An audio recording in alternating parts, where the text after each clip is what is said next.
It was a beautiful day. The city of Athens today was full of laughter and joy, because it was the wedding day of V, a docile, kind, and most beautiful girl in the village. As a father, there was obviously nothing happier than the day his daughter married.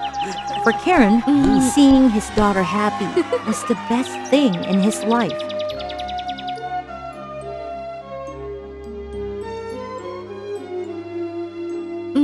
Unfortunately, fate did not allow.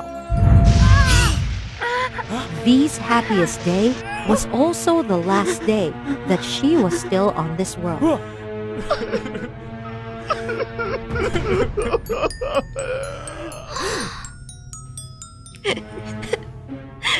V was Karen's only daughter. How can he overcome the pain of loss?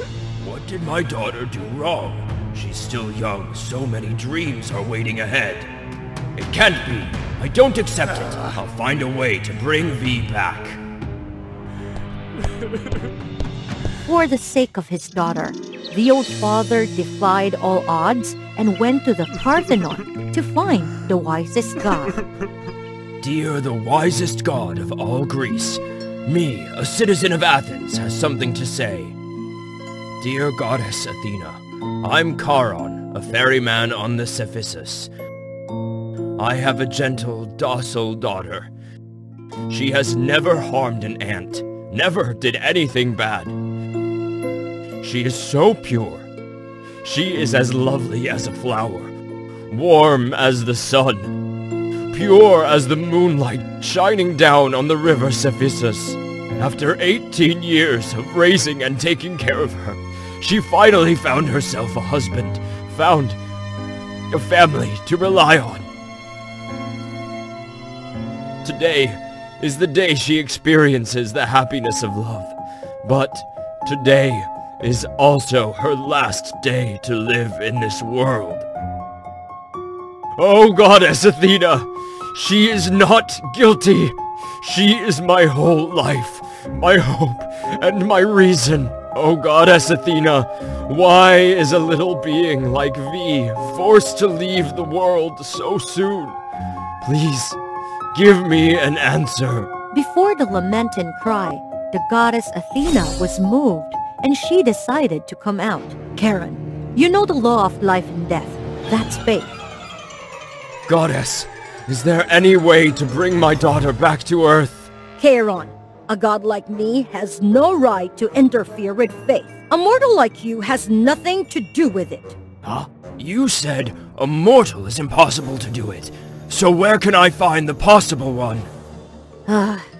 Karen, you're so stubborn. But I can understand. The god who rules over the souls of the underworld is Hades. You can find Hades to ask about it. Hades, the god of hell. But how can I meet him now? I can help you, however, this is not easy. Hades is not a benevolent person.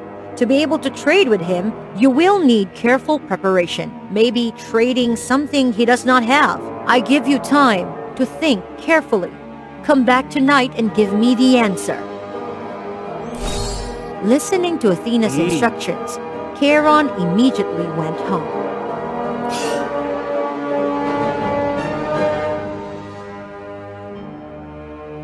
Urian, listen to me. Yes, Dad. I want to go to hell and bring V back.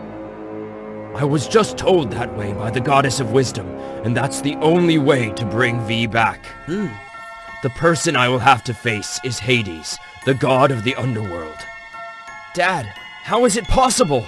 Goddess Athena said that she will help me meet Hades, but whether I can convince Hades or not, exchange something with Hades to be able to bring V back, depends on my ability. If it is necessary to trade my life, I also accept it. Dad, let me go for you! No! Sit down and listen. I just wanted to let you know. I've decided. You and V still have a bright future ahead of you. Many plans are waiting to be realized. Helping both of you fulfill your wishes is worth my sacrifice. Dad! Son, you are already the other half of my daughter. How can I sacrifice my daughter's happy life? Can she live without another half? With just a few words of undeniable persuasion, Charon was completely convinced that what he did was right. Taking everything of value, Charon thought, how many chances could save his daughter? Even the smallest, he must take it.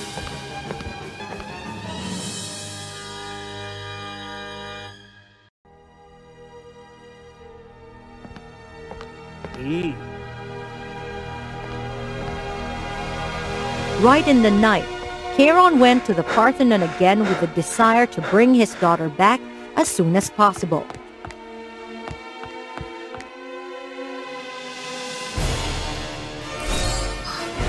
Witnessing the determination of the loving father, the goddess Athena decided to help. Do you have anything that is usually associated with your daughter? Dear goddess, this necklace is what her mother left before she died. Since then, she always carried it with her.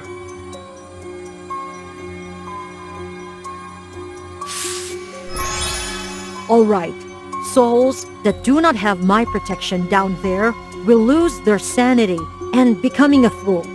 You can use the necklace to bring her mind back. Do you have anything else you always keep with you? Hearing that, Charon immediately took out a coin. Put it in your mouth. It will help you get my protection. Then Hades won't dare to do anything outrageous. After completing the instructions, the goddess Athena performed the spell, sending the old father Charon to hell. Charon, you are already in hell. Find your daughter before it's too late. Keep going straight. You will see a river surrounded by countless other souls. Remember, don't touch the river water. Anyone who accidentally or intentionally touches the water will be dragged down by evil souls under the water. Then, I can't help you either. Don't push any souls down there either. You'll get in trouble with Hades. V, where are you? V! Huh? Thanks to the blessed necklace, Charon was able to bring V from an emotionless soul to life. Dad!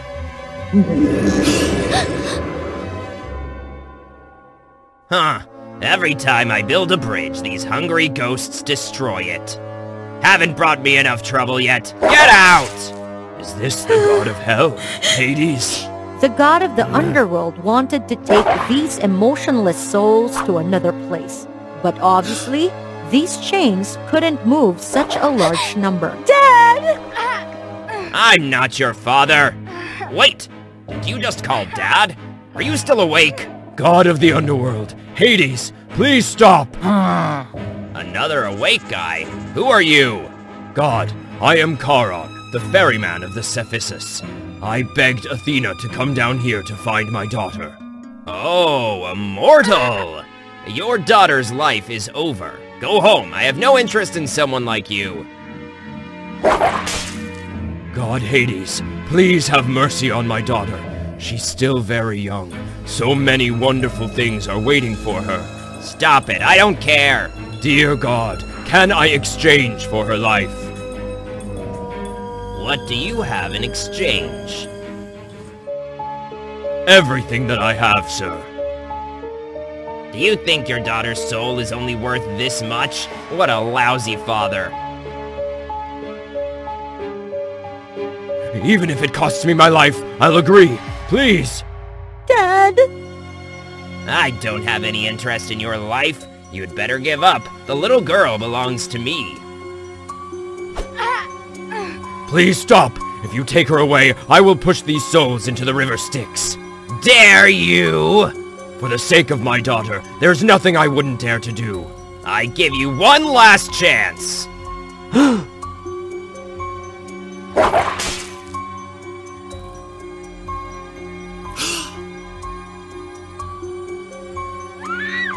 I am a ferryman. I can help you carry the souls here where you want. You don't have to get your hands on this lowly business. Seeing that Hades was somewhat interested in the offer, Charon couldn't let go of the opportunity. I will serve you forever. Which means that from now on, I won't need to personally bring these souls back. Sounds good, too! Okay, I agree. Seeing that the offer was in his favor, Hades immediately conjured up the things Charon had just mentioned. Please, let me say some words to my daughter.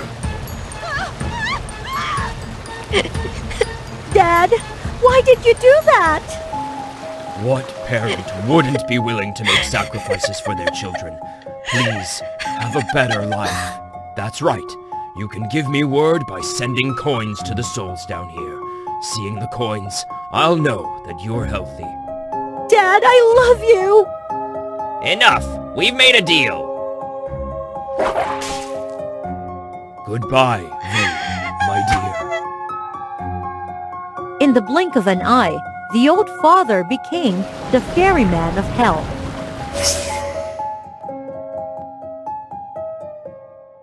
Thanks to Charon, V was given a chance to live again. Everyone was happy and secretly grateful for the great love of that old father. From then on, to commemorate the great sacrifice and love of a father for his daughter, people often put a coin in the mouth of the deceased as a message they want him to always believe that his daughter was still living peacefully and happily. Great. You are still happy and healthy. Elphaba, the Western Witch, was always known as a wicked sorceress. She was defeated by Dorothy in her adventurous journey. But Elphaba wasn't as evil as you might think. In truth, she was just misunderstood. Subscribe to WOA Fairy Tale to follow the story. Since her birth, Elphaba had an unfortunate childhood. Her mother, wanting a healthy baby, was deceived by a shady salesman into buying a green elixir, promising exceptional strength for the child. However, the elixir caused her mother's demise during childbirth, leaving Elphaba with uniquely emerald skin. Elphaba was shunned by all of Oz and her distinctive green skin. More than worse, she suffered from an allergy to water. Merely touching it would cause her to melt. Time passed and Elphaba lived in solitude without any friends. Only comfort was her ability to use magic, likely due to that green elixir.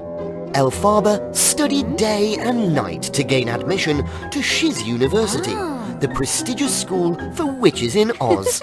And that moment finally arrived. The young witch was determined to become the top student. After graduation, she hoped to become the assistant to the Great Wizard Oz, a position every witch coveted. Then she could ask him to lift her green curse and finally gain acceptance from everyone. Oh, look at the path! This was Glinda, a beautiful and famous witch from the north. With her noble background and reputation for being charming and kind, Glinda seemed to be the opposite of Elphaba. Maybe that's why they didn't initially get along.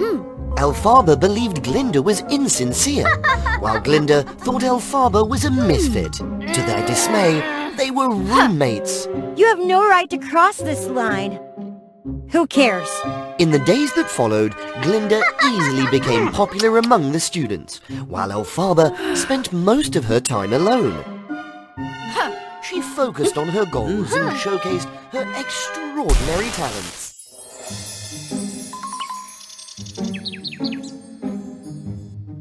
Dear teacher, from now on, let's just follow this yellow path to reach the Emerald City. Well done, Elphaba. Keep excelling, and after you graduate, you'll be Oz's assistant.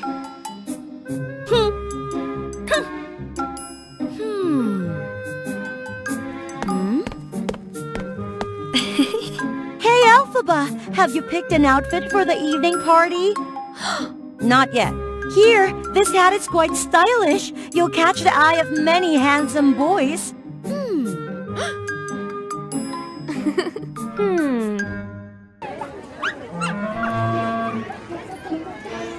As predicted, at the party, everyone laughed at Elphaba, and no one wanted to dance with her.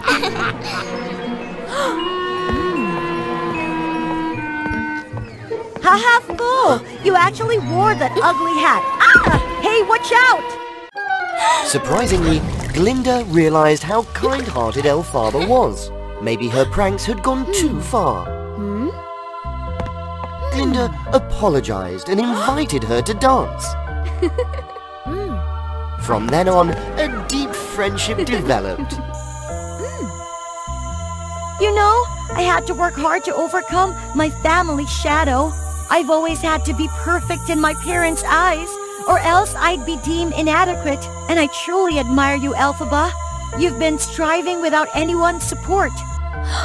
I've been striving so much mainly to gain acceptance from others. Over the years at Shiz, their friendship grew stronger. They studied together, excelled together, and supported each other. But on graduation day, the coveted position of being the wizard's assistant went to Elphaba.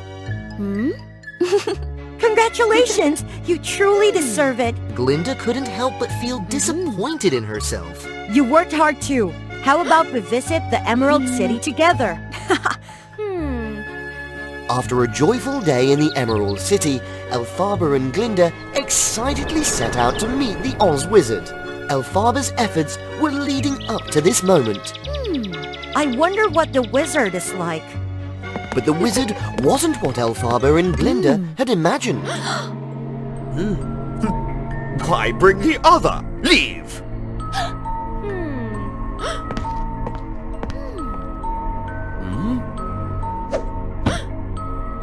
So, you're the best student from Shiz. Fine, I'll give you a test. Give this monkey wings.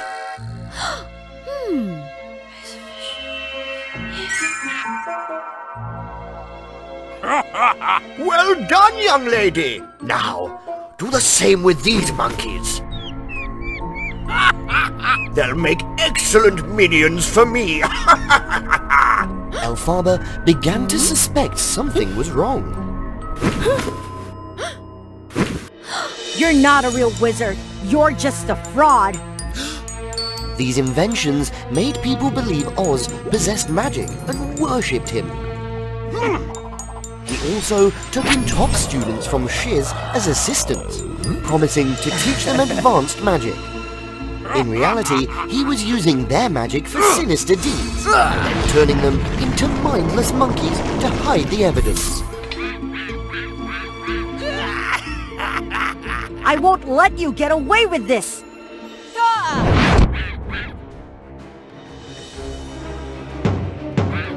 Guards, go get her!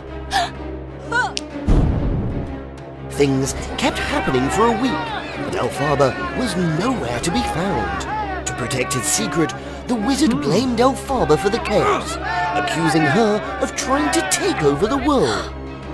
Rumors of the wicked Western Witch spread.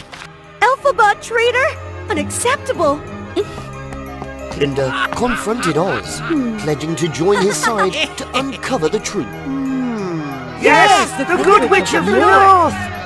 During this time, Dorothy, a girl who had been swept into Oz by a tornado, arrived. Follow the yellow path to see Oz and return home. However, Oz would only help Dorothy if she defeated Elphaba. Glinda and Dorothy followed Oz's lead to find Elphaba.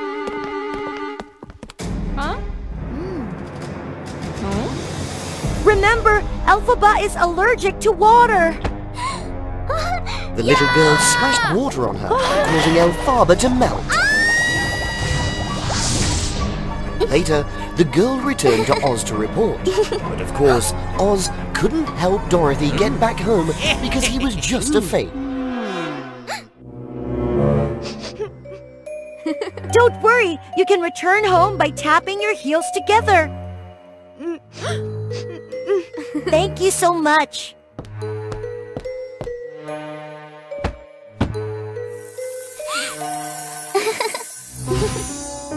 In the end, the people of Oz celebrated Elphaba's departure, without realizing everything had been part of Elphaba and Glinda's plan. You! Why are you still alive? Fool, did you really think I would betray Elphaba so easily? After escaping Oz, Elphaba's first stop was Glinda's. She received wholehearted trust from her friend. Glinda pretended to side with Oz to gather information. She came up with a plan to make Elphaba disappear. By creating an illusion of water, Elphaba performed a masterful melting act. In the midst of Oz's celebration, Elphaba secretly entered his study and uncovered evidence. For so long, he has deceived everyone. This is his invention that turns people into monkeys.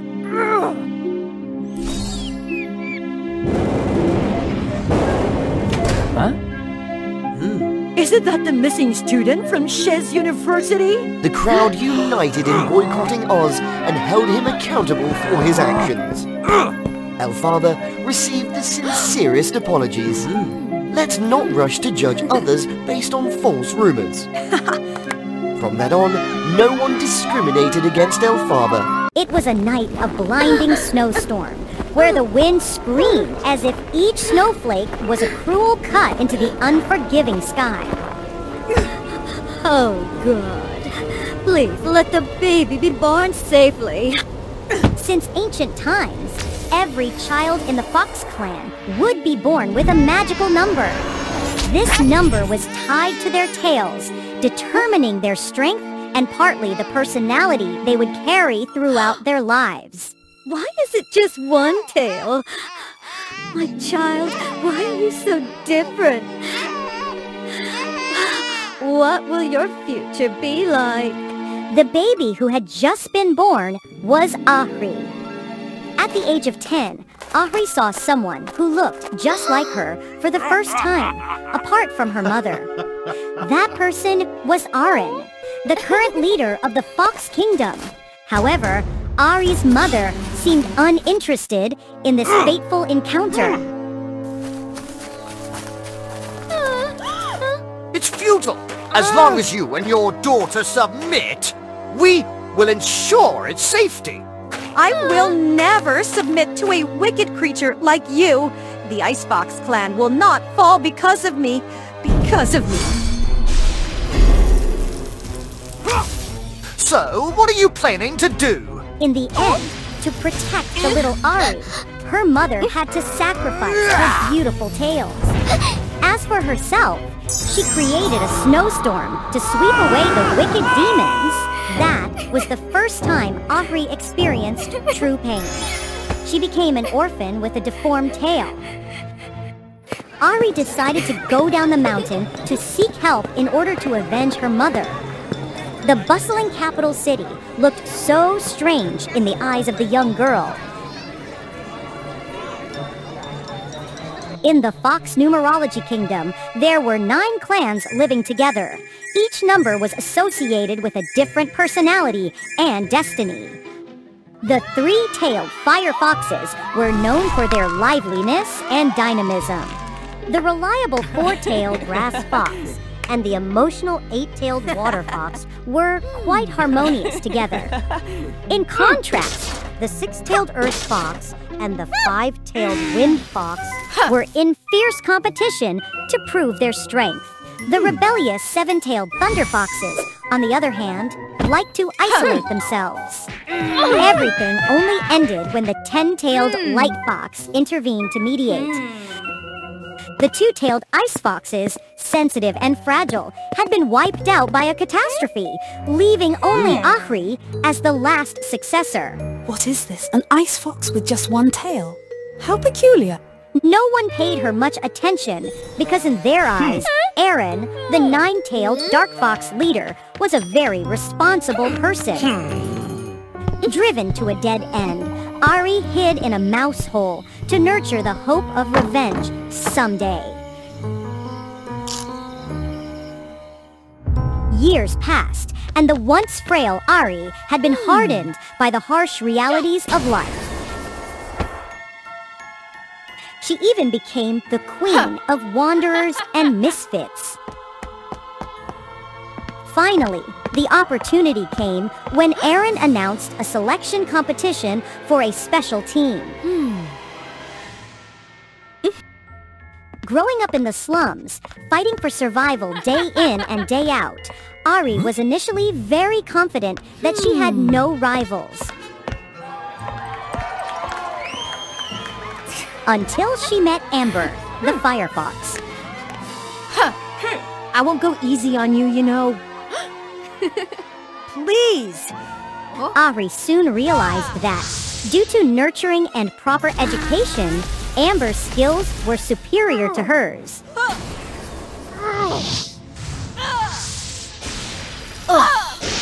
Although they tied in the end, Ari had exhausted herself. What angered Ari the most was that Amber always had friends who loved and supported her, something the solitary Ari could never have. Come on! Being in the final round is all right. Forget about her. That's right. You're about to meet Lord Aaron as you've always wished. The conflict reached its peak when Amber realized that Ari had no respect for the leader she admired. However, ironically, they were grouped together to carry out the mission.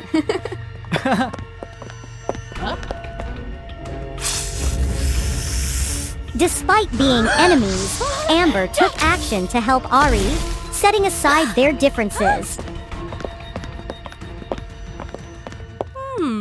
Aren't you supposed to hate me? Yes, but we're a team, and I'm sure you have your reasons. We just haven't understood each other yet. I don't know what happened between you and Lord Aaron. As for me, he saved my family that year, so he's incredibly kind to me. That's because you don't know the truth about him. That's right. Right or wrong, let's meet him together to find out. You could be wrong and I could be wrong too.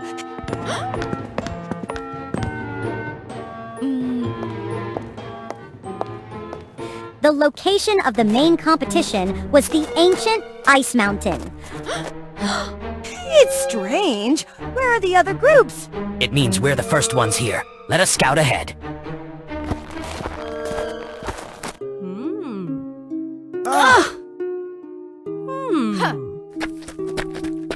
What they couldn't believe was that the once mighty Fox clan leader, Aaron, had changed. No! Don't act recklessly.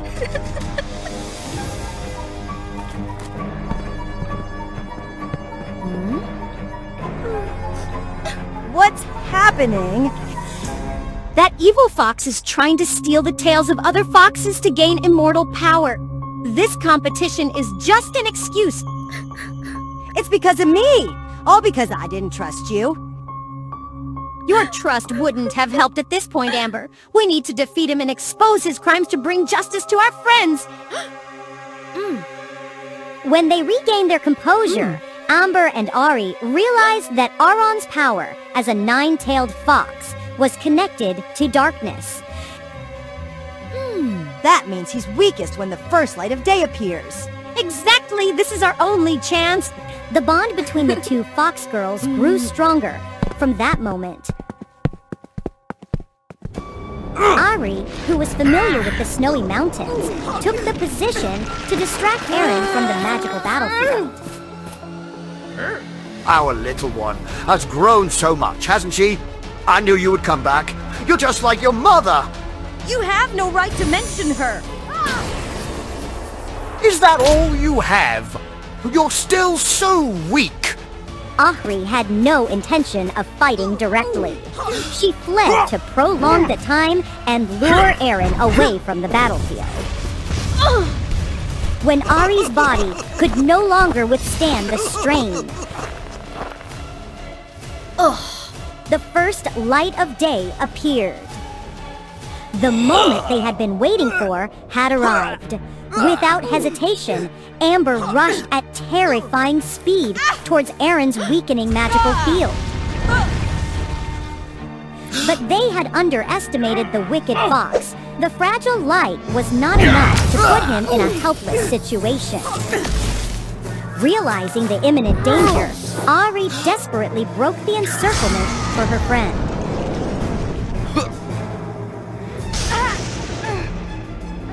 However, it was too late. Amber, along with her friends, became prey to the magical field. Ari, you can do it. Please carry on for us. No! No! Ahri was overwhelmed by the extreme pain that few could endure. She witnessed her loved ones leaving right before her eyes. Using the tails of other fox clans will only turn you into a demon like me. Adding one more tail, you won't beat me no matter what. No! I will never become a monster like you. Not one, not two tails. But when Amber's fiery red tail touched Ahri's body, she transformed into an 11-tailed fox, the number of the gods. Aaron's resistance caused two strong magical currents to collide, forming a strange connection. The spirits of Ahri's mother and Amber appeared one after another, cheering Ahri on from the sidelines. Mother, Amber, hold on to it tightly. Ari, you're amazing. That's right. You're not like him. You're an amazing fox. Quickly defeat Aaron. But if I destroy him, everyone will also disappear. Don't worry. I'm always by your side on every path. With that answer, Ahri's strength surged exponentially. The wicked fox, Aaron, was no longer a match for him. You all! I will take revenge!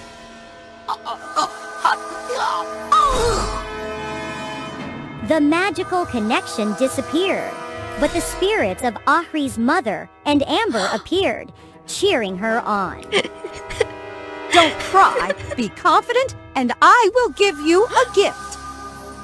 When the snow melted, the gift that her mother mentioned indeed appeared.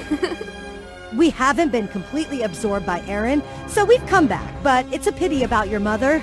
I know, in fact, what remains is just an illusion. My mother merged into the beautiful snowflakes long ago. The battle ended, and the villain was punished. The Fox clan celebrated and unanimously honored Ari and Amber as protectors of the kingdom. From then on, they, along with their sacred friendship, devoted their all to protecting the peaceful life of their people. Today's story concludes. Thank you for your support. Each view is a tremendous encouragement for us to create more interesting new stories. Don't forget to subscribe to WOA Fairy Tales to help us reach 1 million subscribers soon. Now, share with WOA Fairy Tales your emotions after watching today's story. Prosperous kingdom of Bosia buzzed with the lively sounds of people, their voices intermingling in the bustling marketplace. However, there was one thing you wouldn't hear: the enchanting melodies or graceful dances, as those were forbidden in this kingdom. Nevertheless, rules couldn't bind everyone, including Princess Barina of the kingdom. Since childhood, Barina had been stayed within the vast castle without any friends. The king and queen, engrossed in ruling the kingdom and in strict prohibitions, forbade her from leaving the castle. Barina's best moment of joy came when she discovered a beautiful music box with a charming ballerina twirling to the melodious tunes in the king and queen's chamber. Upon finding Barina swaying to the music, the queen rushed in and hastily confiscated the music box. Barina, this is not a toy for you to play with. Remember, music and dance are forbidden. Don't let us catch you involved in such things. Yes, Mother. However, prohibitions couldn't suppress Barina's love for that music box. Taking advantage of her parents' absence, she sneakily took the box and hid it for herself. As night fell, young Barina opened the secret music box under the bright moonlight. To her surprise, the ballerina wasn't stationary anymore, but gracefully danced throughout the entire musical piece. Immersed in the dance, Barina stood up and began practicing her own ballet steps. From that day forward, Barina diligently trained in secret every night, accompanied by the magical dancer from the music box. Time nurtured her beauty and dancing talent.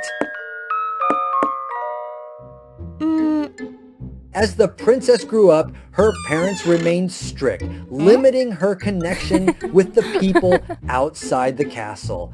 Thus, Barina resorted to disguises, sneaking out to satisfy her curiosity about the world beyond the castle. During one such escapade, Barina stumbled upon a lively underground basement immersed in music, hidden in the streets. There, she could freely indulge in her passion for dance. People in that basement shared their love for music and danced with her. And Barina made a fantastic friend, Edon. Despite his humble background, Edon had an immense passion for art and Barina's graceful movements. Amazing, Barina. Your dance steps were as light as walking on air. Thank you! Now let's stand up and dance with everyone. Come on, hurry up! Barina's daily life continued peacefully until her birthday. As she entered her room, a mysterious voice echoed, Barina! Barina! Who's there? Entering the room cautiously, she searched around but found no one. I'm here at the music box, Barina. Music box dancer? And you can even talk? Why weren't you scared when I danced? And now you scream like that. Hello, my name is Rosette, and I used to be a human like you. It turned out that 6 years ago, during her ballet performance, Rosette had been mysteriously cursed, but she couldn't remember the source of the curse.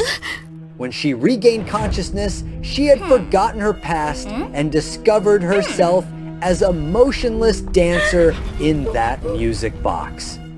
Until Barina opened the box, a magical force allowed Rosette to move and perform. You can move now and you can speak. Could it be any way that the curse be about to be lifted? Perhaps, but it has been 6 years since I could move, and I have to wait another 6 years without knowing what will happen next. So let me help you. I'll find a way to lift the curse for you. In the following days, Barina focused on searching for ways to lift the curse, but found no leads.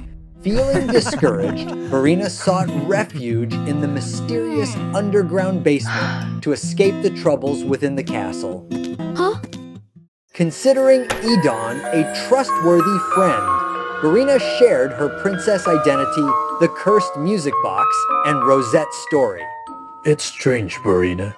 The king and queen prohibit music in this kingdom, yet they keep a cursed music box in their chamber. You should reconsider that chest for investigation. Exactly that box! Excellent observation, Edon! I couldn't think of it before. Try.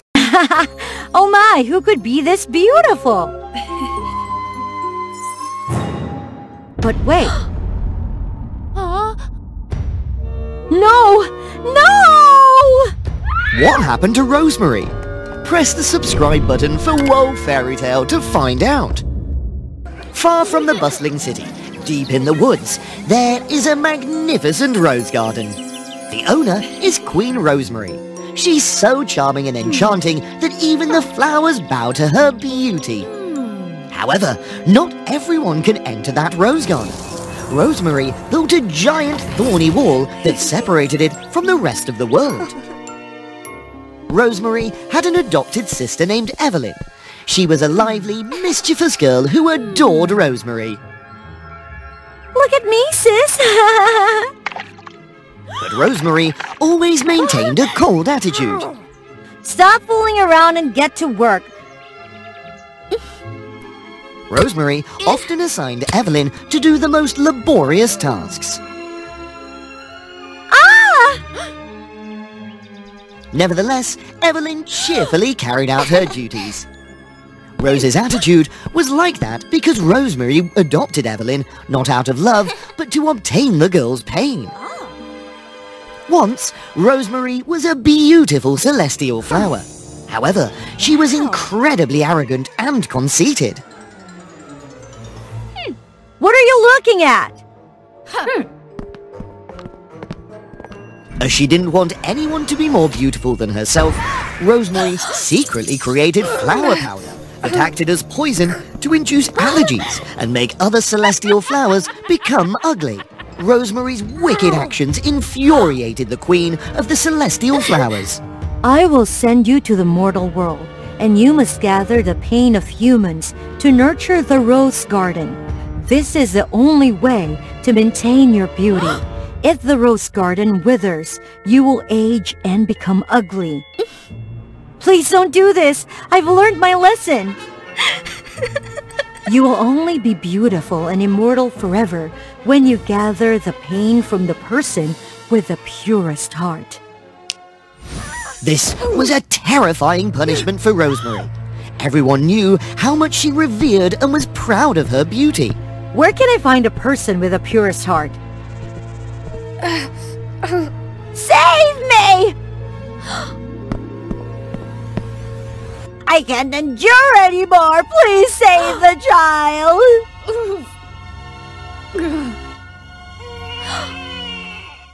And that child was Evelyn. Seeing that sacred motherly love, Rosemary could sense that the child would grow up with the purest, kind heart. So, after Evelyn's mother passed away, Rosemary decided to adopt the child and keep her by her side. Evelyn grew smarter as she got older. She always tried to chat and stay close to Rosemary. Sister, why don't you go out and play with friends? Why do you stay in this rose garden all day? Don't you feel lonely? Evelyn's question made Rosemary realize that she had lived this way for too long, and it had become the norm. I'm used to it. I can live like this forever, as long as I have this beauty. It will never fade. Don't worry, sis. You'll have me as a friend. Rosemary laughed, a smile that Evelyn had never seen before. The girl was delighted that she could make Rosemary laugh. I mustn't show my emotions, otherwise my plan will be ruined. When Evelyn went to sleep, the rose garden lit up, and that was when Rosemary would open the door to let beautiful girls come and admire the roses. While the other girls were playing and having fun, Lily was sitting in a corner looking despondent. Rosemary saw her target and immediately entered Lily's mind. Oh?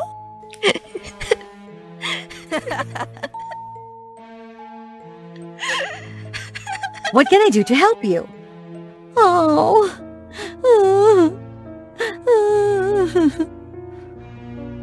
My mom is gone. I'm in pain. Isn't it because you were causing trouble or taking your mother's money to have fun that she left? Why are you? You're only in pain because you don't have a place to get money anymore. Mom, I was wrong. Mom! I can help you. Just give me the gem of that pain. Lily hesitated and then handed it to Rosemary. Immediately, Rosemary took it and jumped out of Lily's mind. Lily, in agony, transformed into a rose bush. Rosemary absorbed the pain in delight. Her face glowed with life and youth. As long as I can obtain Evelyn's pain, I will be beautiful and immortal forever. Rosemary had been regularly entering Evelyn's mind to search for any signs of pain. But she could only find joyful memories.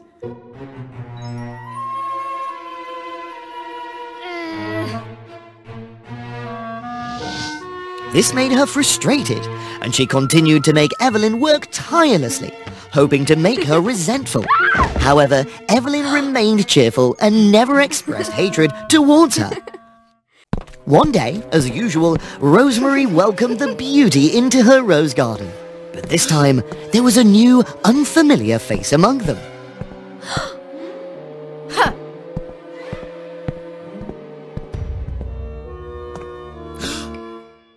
I'm Ethan, a wandering artist. Could you allow me to paint this rose garden? Rosemary didn't want to disturb other girls. Don't ruin my flowers. She secretly directed a thorn from a rose to prick Ethan, causing him to faint.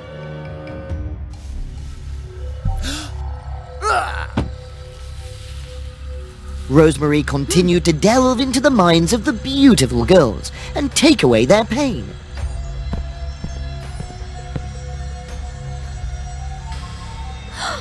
The artist is still here. When she remembered, it was too late. He had already regained consciousness and started a conversation with Evelyn. Sister, this is Ethan, my new friend. Please let Ethan stay and play here. At first, Rosemary didn't agree. But after infiltrating Ethan's mind, she noticed many shadows within him. Ethan, can you help me make Evelyn suffer? Every day, Evelyn and Ethan assisted Rosemary in caring for the rose garden, and their connection grew stronger. Evelyn, innocent and never having much contact with men, easily succumbed to his sweet charms. Evelyn, this rose garden holds great value. Why don't we sell it for a fortune and live a joyful life together? No, we can't. The rose garden is very important to my sister. I can't betray her caretaker. Unwilling to accept this, Ethan secretly followed Rosemary and discovered her true identity as a creature that thrived on others' pain to appear beautiful. You monster! So this beauty is nothing but a facade? You! I'll let your little sister know the truth. Evelyn will suffer greatly. In truth, deep down, Rosemary didn't want to hurt the young girl this way. If you want me to keep quiet, give up the rose garden and leave. I'm not easily intimidated like that. If you reveal the truth that causes Evelyn pain, I'll be the one to do it. I've known the truth for a long time. My pain is what you desire. Evelyn always pretended to be asleep and followed Rosemary whenever she carried out her plans. Perhaps because of Evelyn's selfishness, she chose to remain silent to protect her sister.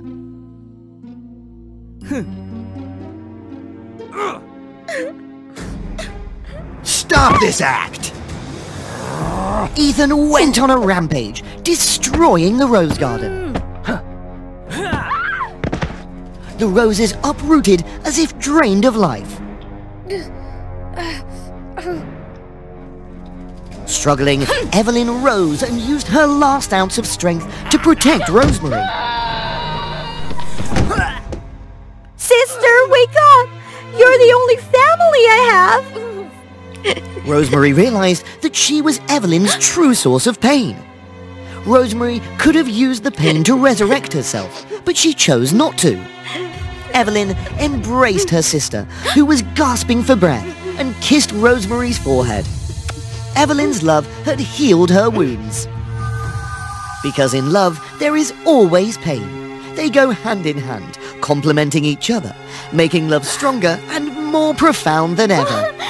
That was also the key to breaking Rosemary's curse, as she realized that appearances weren't everything, and that emotions were the most precious. Rosemary accepted her aging, no longer immortal, and her pain was completely released, returning to the flowers. Congratulations on finding the answer to the curse.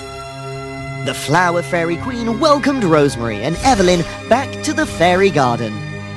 From that moment on, the two sisters lived a happy and joyful life together. Rosemary was no longer haughty and arrogant as before. She was humble and helped everyone. Kingdom is home to dangerous natural pitfalls of thousands of insects. The plants only need a little testing to take their lives. And in particular, all the animals that have never been tamed the most brutally are concentrated. Allie, stop! But no one knows that the owner of this forest is also a bully, a very beautiful human girl. How many times have I told you? It's hard for people to show up. Don't scare them.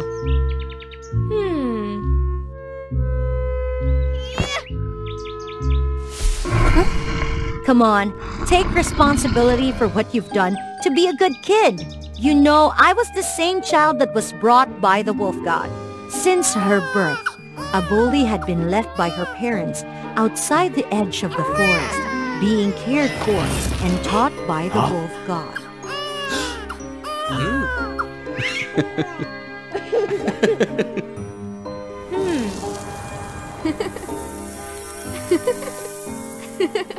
As if she was a part of it.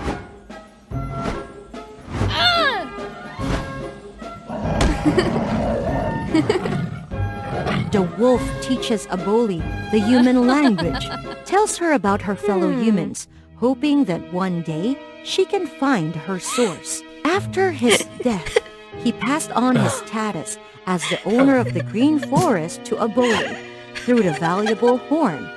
She gets it, and she gets control of the spirit of the forest. A bully. There's only one thing.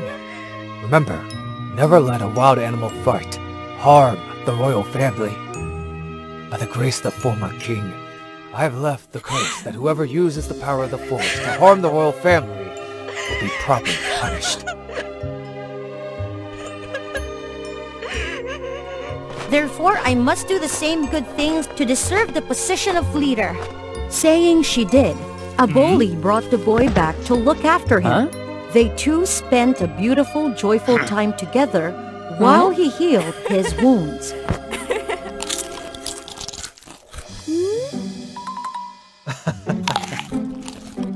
The bully taught him how to survive,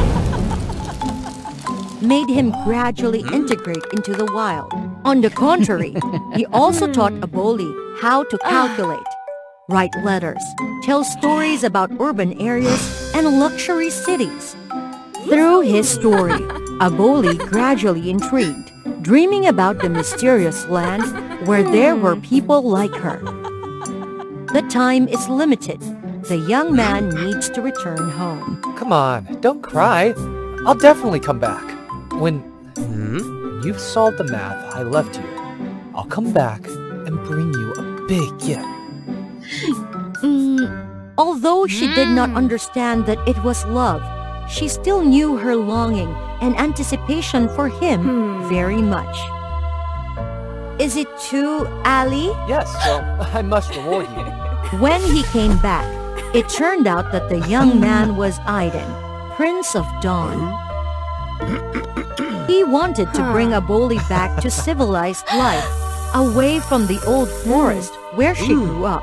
I like you very much, but this forest needs me. I can't leave. Since the death of the wolf, the hunters have appeared. The wild beasts have been murdered. Bully, become my wife.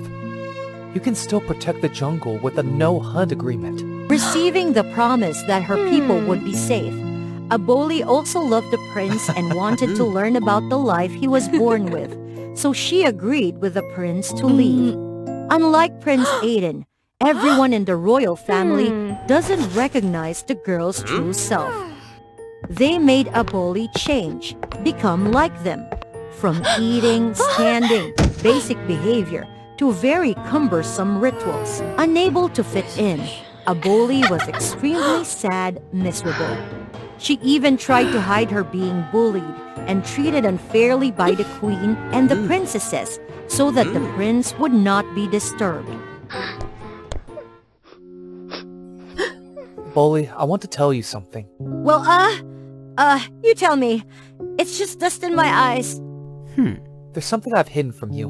In fact, my father wanted me to marry the princess of a neighboring country to reinforce the military. The promise of protection of the evergreen forest was because he thought you have unparalleled power. I know people don't like me. Aiden, will you leave me to marry someone else? No, of course not. There's actually still a way. Just what? Just tell me. Robbery rages. The prince who is capable of rebellion will receive a favor from the king. If I can afford to do that, then we can definitely be together. It's just a pity I'm not the queen's own son. No backing, military power, it's hard to get that favor. Witnessing the lover in bad mood, Aboli thought that sooner or later everything she had would belong to him. She gave the prince the horn necklace, which could move the wild animals to become an invisible army. On the day of the destruction, the princess carried empty trumpets. The soldiers held their hands, and Prince Aiden was laughed at because he was alone.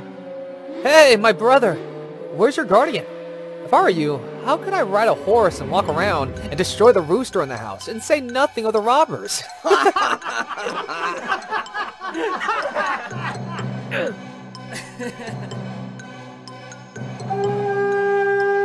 The mockery abounds on the face of Prince William as he watches the mighty herd of forest animals that Aiden has summoned. In the midst of the chaos, Aiden, instead of taking away the bandits, ordered an army to attack the rest of the princess.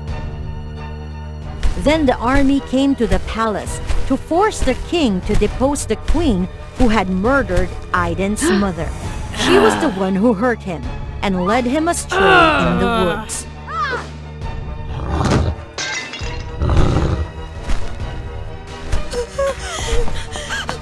No, Ali, stop!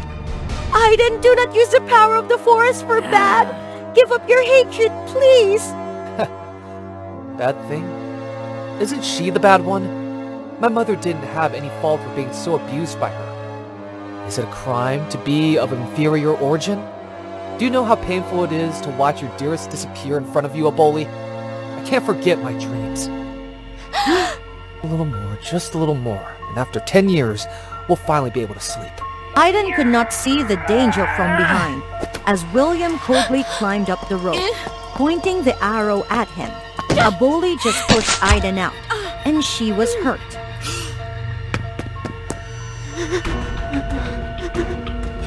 William ruthlessly came forward, picked up the horn out of a corner.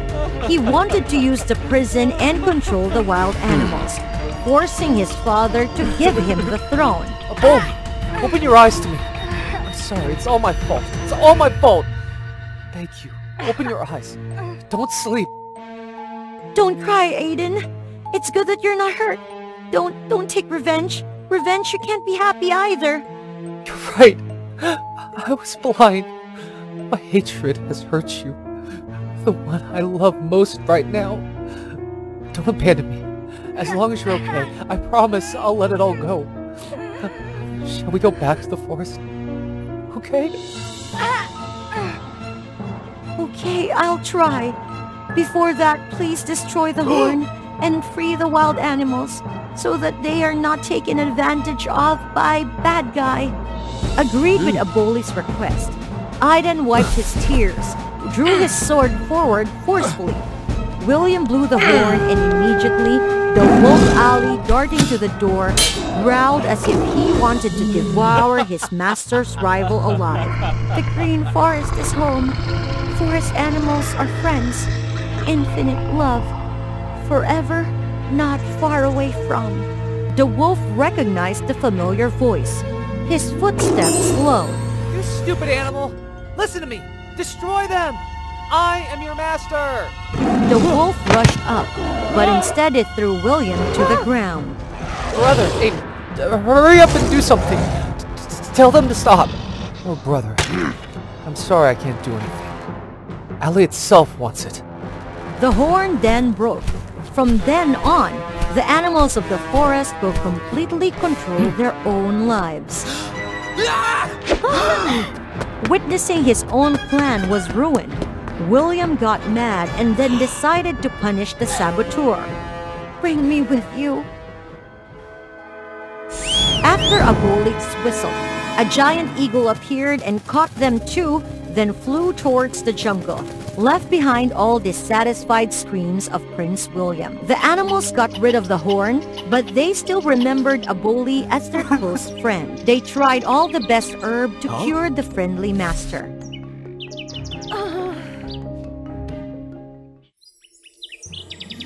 Thanks God, you're awake! Followed the promise. Aidan left behind his wrath and hatred. He then lived together with nature way happily. About the Queen and Prince William, they were punished for their treason behavior and crimes. She was the most beautiful and kind-hearted young lady in the kingdom. Peace be with you, sir. Peace be with you. Peace be with you too, the storyteller. And please follow the WOA Fairy Tales channel, everyone. Mary had a lover, but she unfortunately caught the eye of Victor Frankenstein, a brilliant but wicked human king. He used his power to force Mary into marrying him. Don't resist anymore, and you'll become a queen, rich and... No! Everyone knows I already have a fiancé! I will never marry you, you wicked human! Mary was determined not to yield, but unfortunately, she met with an accident and passed away just before her wedding with Victor. The wicked King Victor was determined to possess Mary at any cost. Being a genius, he found a way to bring Mary back from the afterlife. Finally, I've created the elixir of resurrection. Just one more lightning strike. Then you'll be mine forever! Ha ha ha!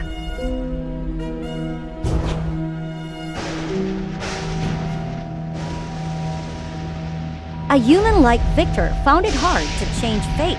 What he brought back was not Mary, but a monstrous creation.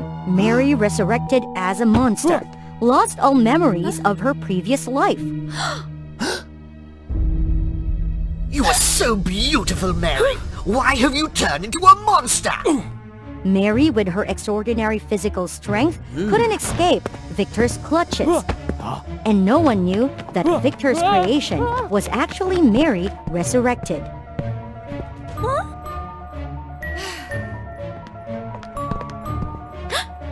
A monster! That's definitely a monster! Everyone referred to Mary as the monster, and she gradually forgot her own name. Is this really me? I'm not this beautiful. I'm a monster. I'm ugly. What's the point of being this ugly? The monster is always with King Frankenstein like a queen. One day she might harm him. Who knows? When Victor Frankenstein sensed the fear around him, he also became anxious and decided to dispose of Mary to eliminate any future problems. Where is that monster? Find her now!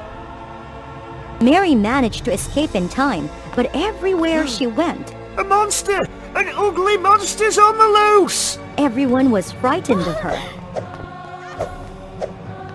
Mary chose to hide deep in the forest, away from human society.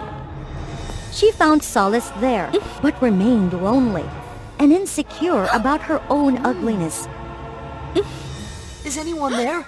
Help me, please! Rocks block my house's entrance. Help me, please! Even though Mary had planned to ignore, the goodness in her heart still existed.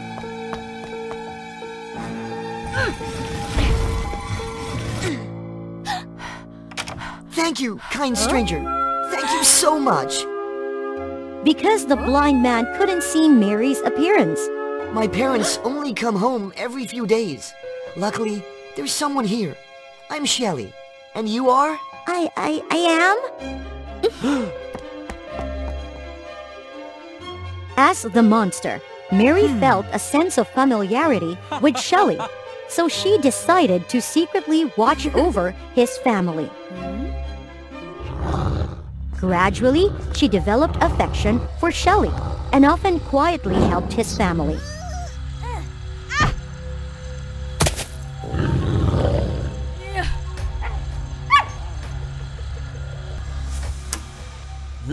What's wrong? From chasing away wild animals to doing simple tasks like clearing paths or chopping wood for Shelley's family. Someone? Is that you from yesterday? It's you! Are you also helping my family chop wood and clear paths? Don't leave me like last time. I have to thank you. For the first time in a long time, someone valued Mary, even though she had become a monster. From then on, the monster frequently visited Shelley. So, what's your name? You still haven't told me yet. People call me a monster. No, I despise that name. It's so ugly, just like me. You've helped me so much. You're very kind, much like someone I once knew. Someone with a beautiful soul like you couldn't be a bad person.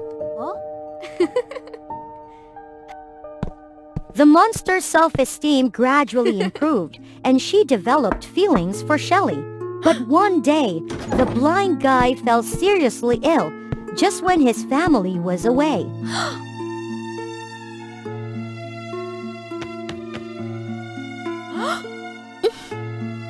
Mary risked it all to leave the forest in search of medicine. Unluckily, others saw her.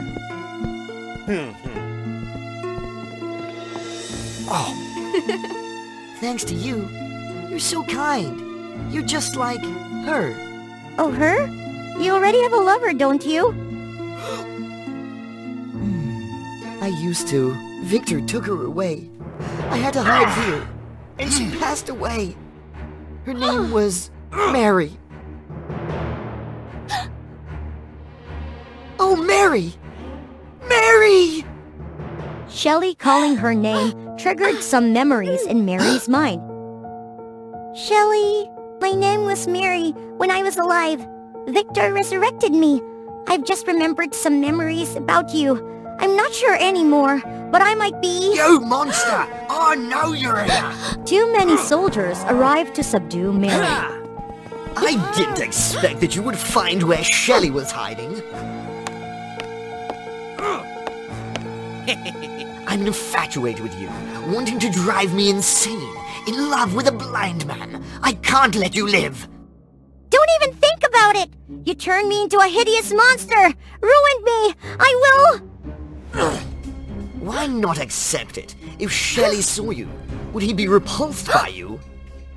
The disdainful looks and Mary's own self-consciousness led her to accept her fate.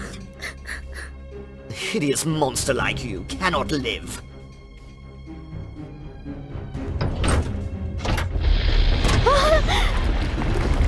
Victor intended to deal with Mary immediately, even compelling the entire kingdom's populace to witness her trial to assert his authority.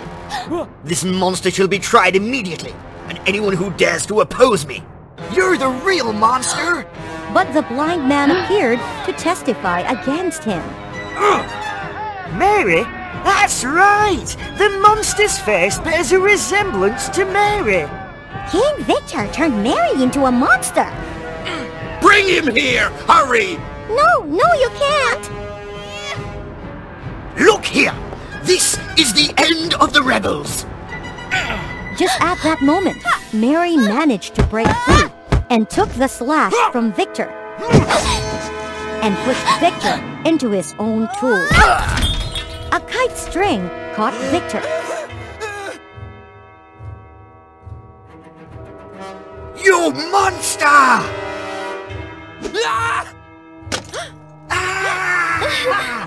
Shelley unfortunately was hit by a drop of the elixir of resurrection in the eye. As for Victor, he remained oblivious to the fact that the kite string stuck on his body had already begun to take effect. That bolt of lightning also struck Mary and her beloved.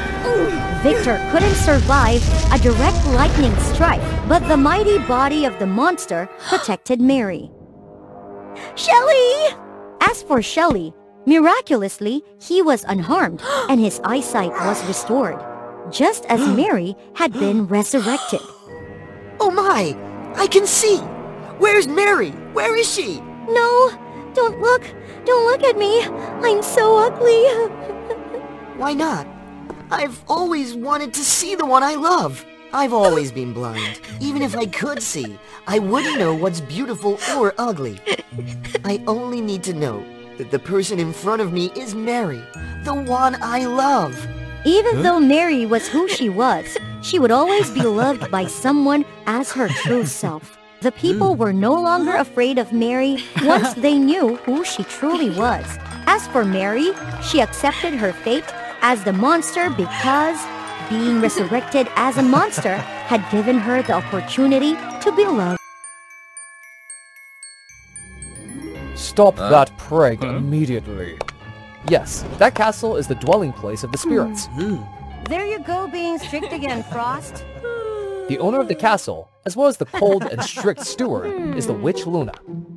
Frost's life depends on the owner, and if he goes against what the owner asks, Frost will be punished. Before Luna, Frost served many generations of owners, but they all shared one common trait, the passion for power, which eventually led to their downfall at the hands of authority. One day, Luna suddenly disappeared and never returned. Until the castle received a new owner, Frost had to continue guarding and protecting the castle. Without the breath of its owner, the castle was already eerie. And now it was even colder, with all the creatures frozen in place. Then, one day, with his sharp ears, Frost heard the incessant crying of a child. The crying was getting louder, and Frost couldn't bear it.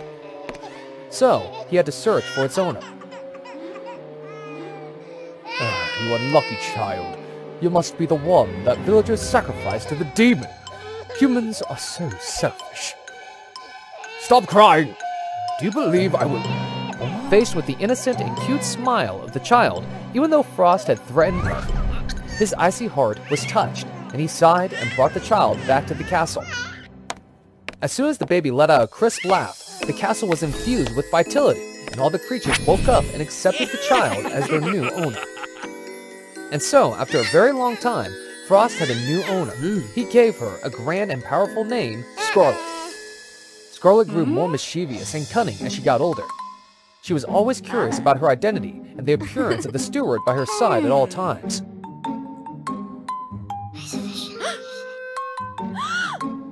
No, you can't do that. If Mr. Frost finds out, he won't let it go. Frost again. It's all right, I assure you. Assure me of what, Miss Scarlet?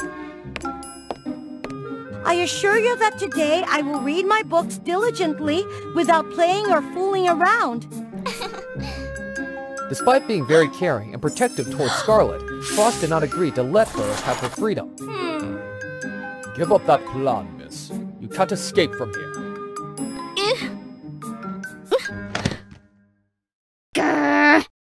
Aren't I the mistress? My request is to leave. I want to know the source of my origin. Impossible. I will never... Ah! When he didn't comply with the mistress's wishes, Frost would be punished. But he accepted the pain to hide the truth that Scarlet was an abandoned child, avoiding harm to his mistress.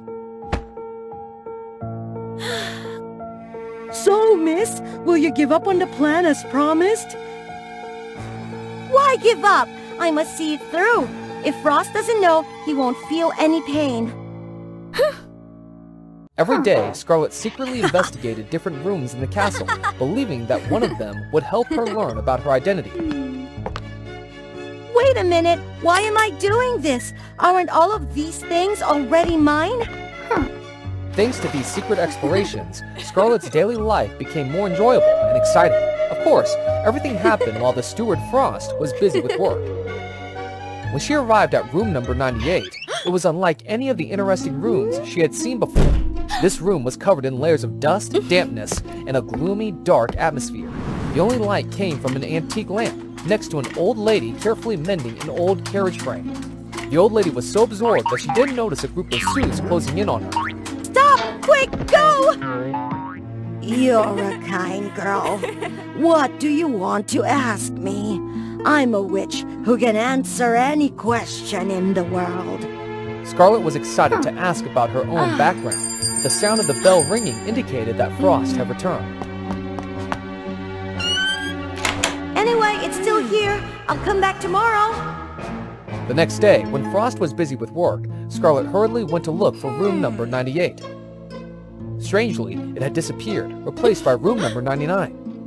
Behind it was the place she had always wanted to go, the town of humans. A loud noise caught Scarlet's attention. A human girl was in a heated battle with a monster. The fight was extremely tense. The girl was at a disadvantage. Seeing this, Scarlet didn't hesitate and rushed to help. Taking advantage of the moment when the monster turned to attack Scarlet, the human girl seized the opportunity and destroyed it from behind. After overcoming the danger, the two young girls became friends. I'm Lena, a student of a wizard who banishes demons in this town. Based on your attire, you are... I'm Scarlet! I live deep in the forest! I came here to find out about my background! Lena was frightened to say that the forest was where the strongest evil creatures gathered, especially the haunted castle that imprisoned young human girls. The terrifying castle steward caught them and turned them into souls guarding the castle, unable to escape. So if you know anything about Frost, please tell me so that my master and I can defeat him. Scarlet felt there were many suspicious points in Lena's words, so she absolutely did not believe her. To clarify Lena's lying motive, Scarlet brought her back, but turned the doorknob to room 98 of the old woman who knows everything. Oh, the kind girl has returned. So tell me, what do you want to ask? Scarlet used this opportunity to ask about the truth behind the story that Lena told, why she falsely accused Frost.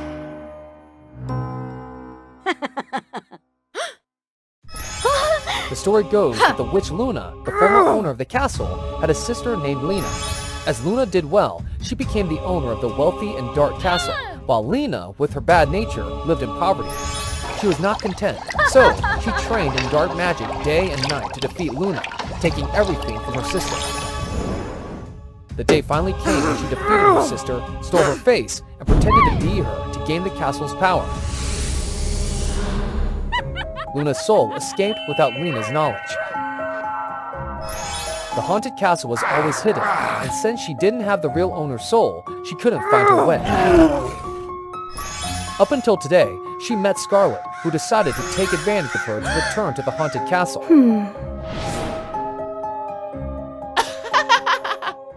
As the story concluded, the old lady vanished.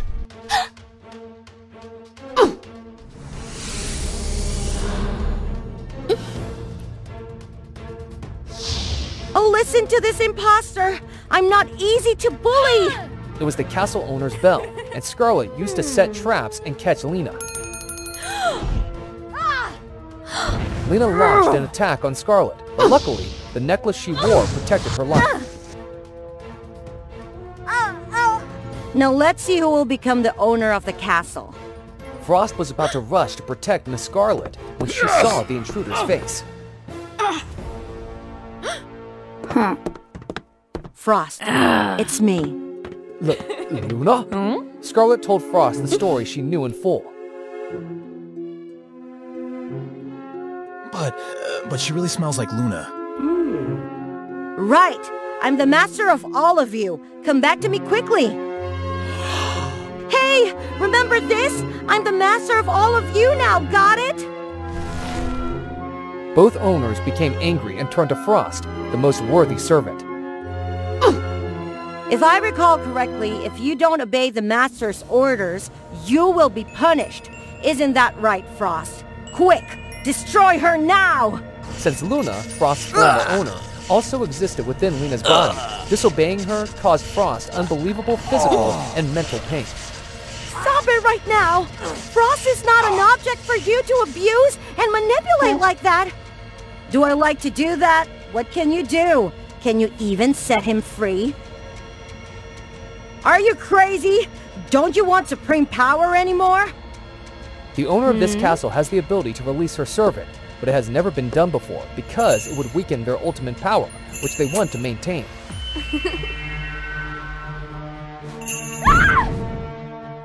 Oh, mighty and dark castle! In the name of the castle's owner, I declare that from now on, Frost will be free! He will not be subject to anyone's orders!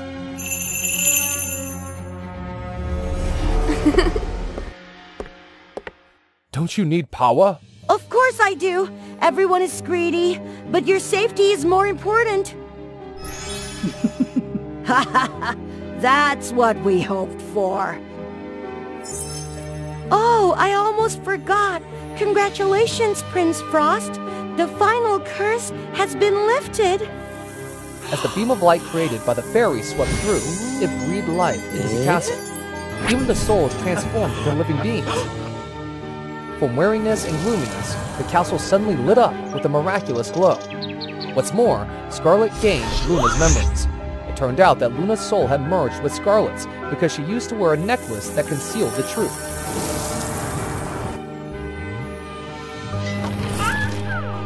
Amidst the castle's colorful transformation, Frost, the steward, was no exception. Formerly a prince and owner of this castle, his arrogant nature inadvertently led to his punishment by a fairy who made him serve others as a steward. Finally, a voluntary owner has freed you, my dear Frost. All thanks to you, Scarlet. Oh, wait. Luna, I mean. No way! I will always be your mischievous Scarlet, giving you a headache. Do you hear that? That sacred word. Your! She belongs to him! Despite losing his master and servant status, they decide to stay together in the castle and look forward to a better future with their strong bond of many years. Scarlet, you stayed by my side forever. This action speaks louder than words. Wow! The sisters of Moon Goddess and the Sun Goddess really loved one another. I really admired their sisterhood. To be bound together like that, they also had to overcome many challenges together. Do you want to know more about their story? Yes, quickly tell me! Once upon a time, in the high sky far away, where the Moon Goddess and the Sun Goddess lived, they together brought the light to the people every day. The people were really grateful to the glorious light in the daytime of Hera, the Sun Goddess. But they somehow prefer the gentle light at night of Lena, the Moon Goddess. That made the Sun Goddess a little bit jealous with her younger sister. Thanks for the light of the goddesses, the people didn't have to worry about the demon, which usually worked at night. Therefore, they really hated the Moon Goddess because her light frightened them, making them not dare to get out of the cave. We can't leave it like this. If everything kept going, we can only live cowardly in this cave forever. We have to find the way to steal the Moonstone, and if it really happens, we will be the ruler of this world.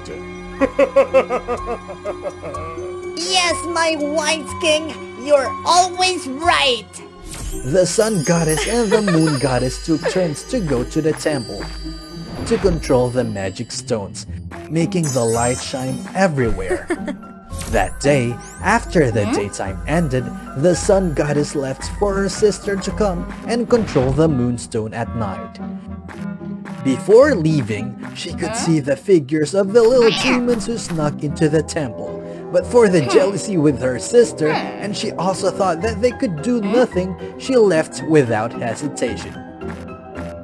After leaving for a while, the Moon Goddess hastily ran towards here. Hera, I don't know why, but my Moonstone disappeared. What should I do? The stone disappeared, so the Moon Goddess couldn't bring light to the world every night. The demons became more and more overbearing. They sabotaged everywhere. Meanwhile, the Moon Goddess became weaker and weaker. The Sun Goddess finally could realize her mistake. Lena, that's all my fault. Who caused this mess? Hera, what are you talking about? I don't understand. That day before I left, I saw a couple of demons who snuck into the temple, but I despised them because I thought that they could do nothing. And I was a little bit jealous with you because everyone loved you more. So I ignored them, allowing them to steal the stone. Lena, that's all my fault. I don't ask for your forgiveness. I just hope that you will get well soon. Sister, I don't blame you. You're forever my valued sister. No, I cannot stand here and see you weaker like this. I will go find the stone for you. Lena, stay here and maintain the light for everyone. No, it's not okay. When you leave the stone, you will be weaker. I won't let you be in danger like that. Don't worry, Lena. I will be all right. I'm not afraid of dangers, provided that you and others will be safe. Ignoring all the dangers, the Sun Goddess set out to find the Moonstone to correct her mistake. After giving the stone for her sister to watch, the Sun Goddess left with her little weak power.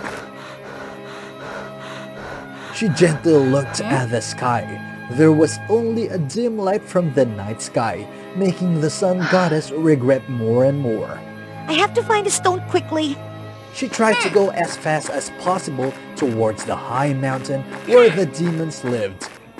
The goddess crossed the forest and she was blocked by a magma river. She tried to use her weak power, but she couldn't move that river. She suddenly came up with an idea. She used all of her power to move the big stones and threw it into the river. Then, she jumped on the stones to cross that river. However, the last stone was shaken because the magma river was boiling. She almost slipped off. Luckily, she quickly jumped to the bank. After that, she reached a really high mountain and she had to climb up by herself.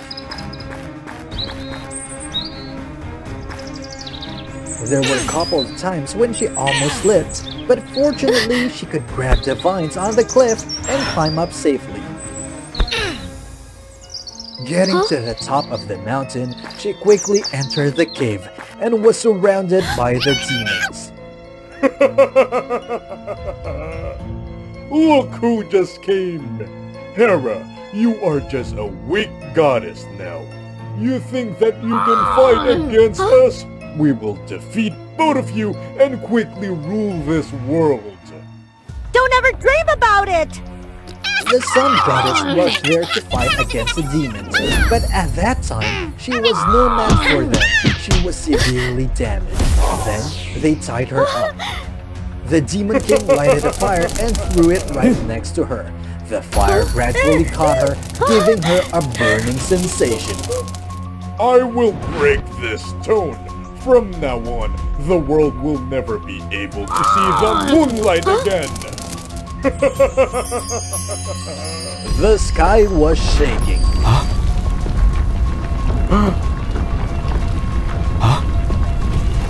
The Sun Goddess screamed in pain.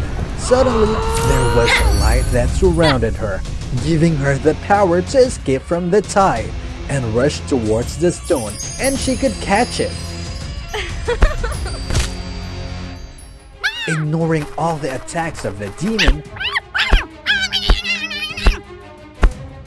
she held the stone so tight, but she was still knocked out far away. Then, the stone was crushed by the Demon King.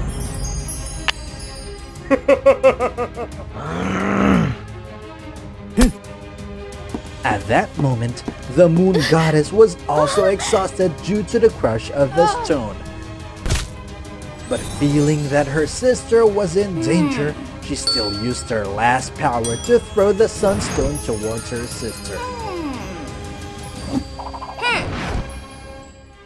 Sitting beside the broken stone and thinking about her weak sister,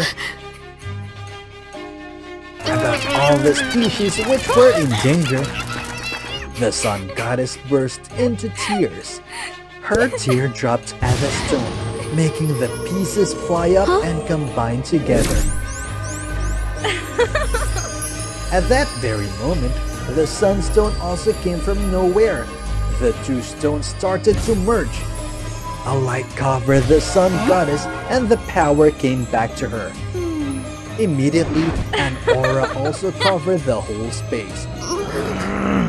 The moon goddess appeared right next to her sister. The two goddesses together performed the last attack, knocking the Demon King and the demons out far away,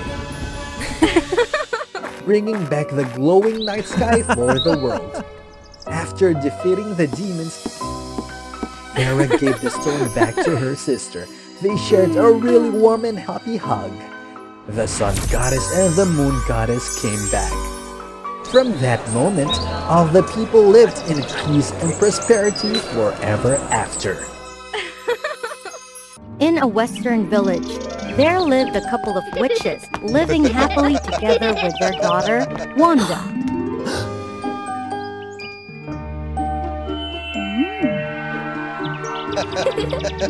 It was thought that the secret of their identity would be hidden forever. But from the east, the fierce demons suddenly came to riot.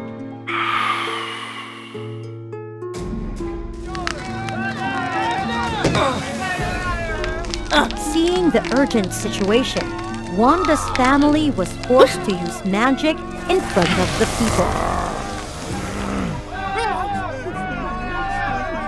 However, in order to protect everyone, Wanda's parents willingly accepted to use all their strength, trying to block the strongest magic attack from the Demon King's magic stone.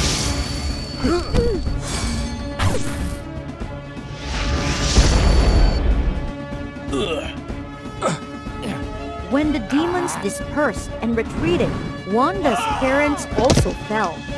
Wanda rushed to use her healing powers to save her parents, but she realized that the magic wouldn't work this time. Wanda, don't blame yourself. No matter how strong your healing magic is, it can't undo the Demon King's strongest spell. So... We may not be able to survive, but I hope you will always smile and do good deeds without asking for anything in return. After giving their last words to Wanda, her parents passed away. Wanda suffered, and suddenly she spread a strange power around the village. Seeing that the demons were gone, the people also flocked to Wanda to chase her away. It's all because your family is a witch, so you attracted those demons to invade our village. That's right, go away! Because her body was still weak after the battle, and no one would listen to her, Wanda accepted to leave.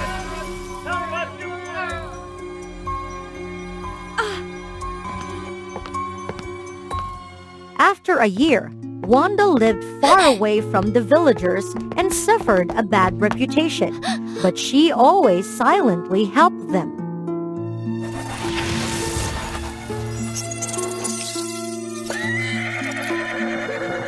However, as Wanda was happily helping people, she suddenly heard a noise behind her. As it turned out, it was a friend of the knights Wanda had just saved, named Vic.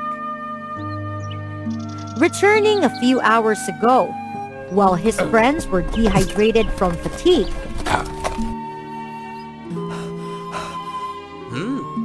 he was looking for a source of water and accidentally ran into Wanda on his return.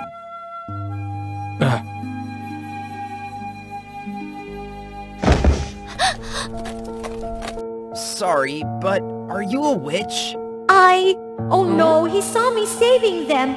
If I let him know that I live by, the people will know and chase me away. I have to hide first. Thinking about it, Wanda rushed to escape, but Vic also quickly chased after her. Of course, Vic's speed still couldn't match Wanda's, so he was gradually left behind and accidentally fell into a bottomless swamp. Oh no! Help me! Hearing the cry for help, Wanda couldn't leave them, so she went back to save the poor people.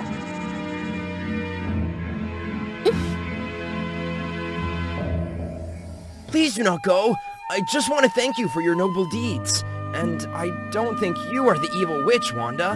How do you know I'm Wanda? Because when I came back to the village to visit my hometown, I heard a story about an evil Wanda witch's family living near the forest that attracted demons a year ago, but they were chased away. Oh? But please don't be sad. In front of us right now, you're a really very kind girl and always ready to help people. So I'm sure you're not as bad as people say. Wanda saw that Vic was not a bad person, and he even enthusiastically started a conversation with her. Wanda was sad and told Vic the whole incident that year.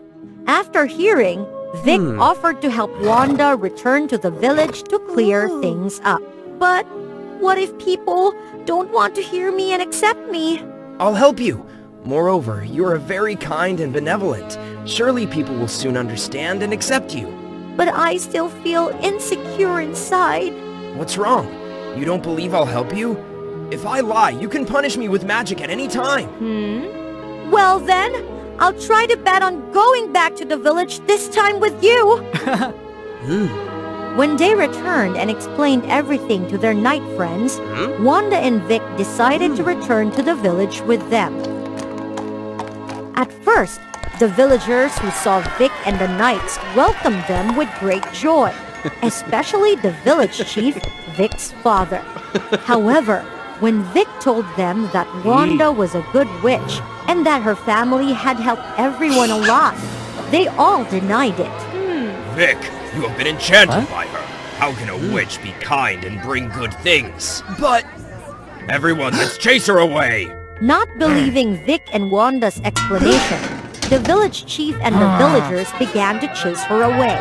But an incident happened when the fire in the hand of a villager accidentally burned a nearby house. This caused the roof of that house to almost fall over a child. But thanks to Wanda's agility and magic, the child was safe.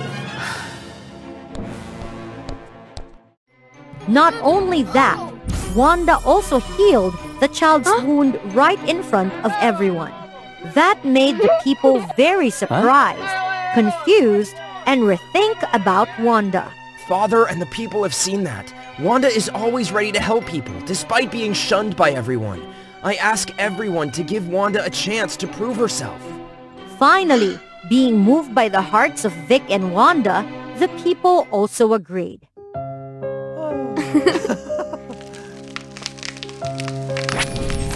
Since then, with Vic's help, Wanda had always tried to use magic to save the people. Gradually, Wanda gained the trust of everyone and grew feelings more and more with Vic.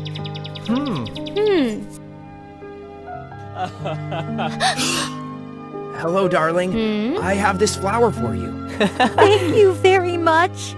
However, the joy didn't last long as the Demon King rose again after recovering his stone's powers with the goal this time to destroy Wanda and the villagers. Seeing the Demon King and demons coming to destroy the village, Wanda and Vic teamed up to fight them.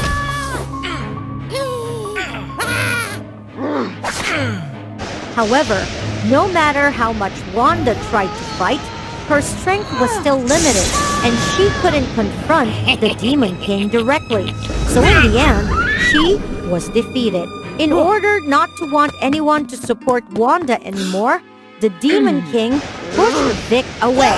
However, Vic realized that the stone in front of the Demon King's chest was the source of all his magic. Before letting the Demon King defeat Wanda, Vic tried to control him. You idiot! Get off me! Otherwise I will not spare your life. Even so, I won't give up and let you hurt my lover. Besides, I will personally eliminate you to save everyone. Saying that, Vic removed the stone of the Demon King's chest from his body, causing a great power to be released and detonated. Seeing Vic injured, Wanda rushed to him to heal the wound. But again, because the dark magic from the Demon King's stone was so strong, Wanda still couldn't save Vic, just like she couldn't save her parents before. Wanda, don't cry. I always want to see your happy smile in the morning. To be with you hand in hand to help people, and to greet my darling every day. Maybe those words are impossible now, but I still wish you to live happily with the people you love. No, Vic. We will say hello every day. Help everyone and live happily until the end of this life, as long as you stay with me. Wanda, I'm sorry. After burying Vic, Wanda was always in a sad mood despite being encouraged and helped by the people.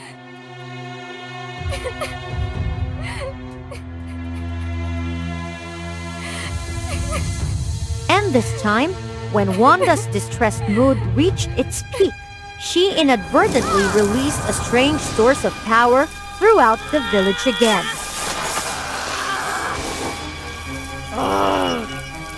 A light suddenly shone in Wanda's direction, and a familiar voice rang out. Hello, darling!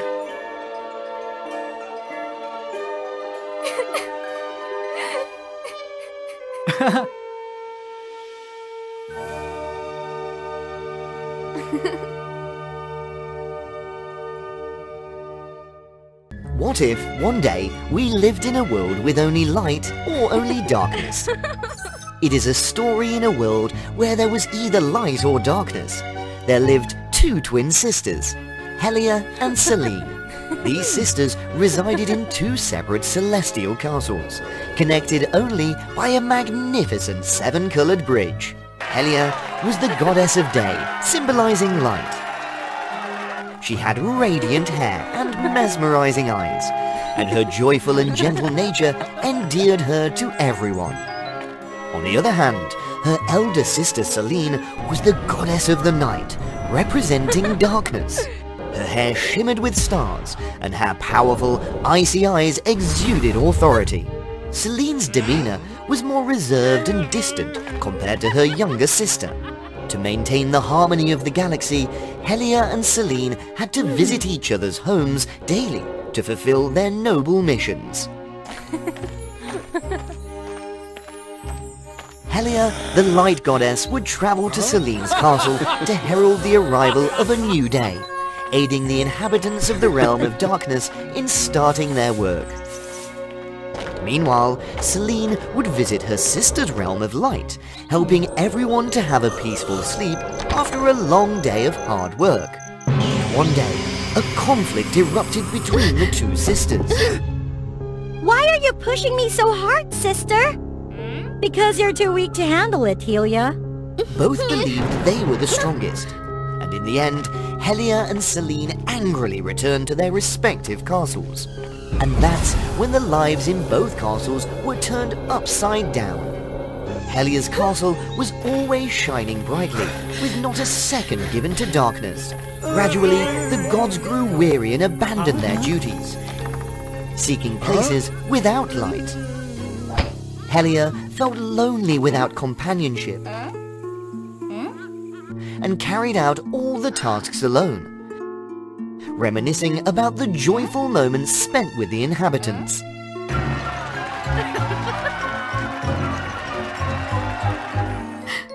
Is my light so terrifying? You deserve it. But Selene's castle wasn't any better. Everything there was shrouded in darkness, and the lack of light caused plants to wither and animals to suffer. Get up and work. No laziness allowed. As food supplies dwindled, the inhabitants faced hunger, thirst, and even disease. Selene was pained to witness such suffering, but the memories of her sister's arrogance made her ignore everything. Their mother, Stella, the queen of the galaxy, was extremely disappointed to see her daughters at odds with each other. Deliver this 2 letters to Helia and Selene. Help us. However, on the way to the princess's abodes, the messenger birds were captured by Draven, the embodiment of darkness. While strolling in the flower garden one day, Helia stumbled upon a mysterious object. This is Mother's letter. She wants to meet me at Selene's castle. Is that so? So I have to face that detestable Selene? Well, let it be. At the same time, while practicing her dark magic, a letter flew into Selene's training ground. Mother wants me to go to Helia's castle and meet her? How weird. In obedience to their mother's request, Helia and Selene headed to each other's castles. Did Mother ask you to go to your castle too? She wants to meet the both of us, I suppose. When Helia arrived at the Night Castle, the inhabitants were awakened.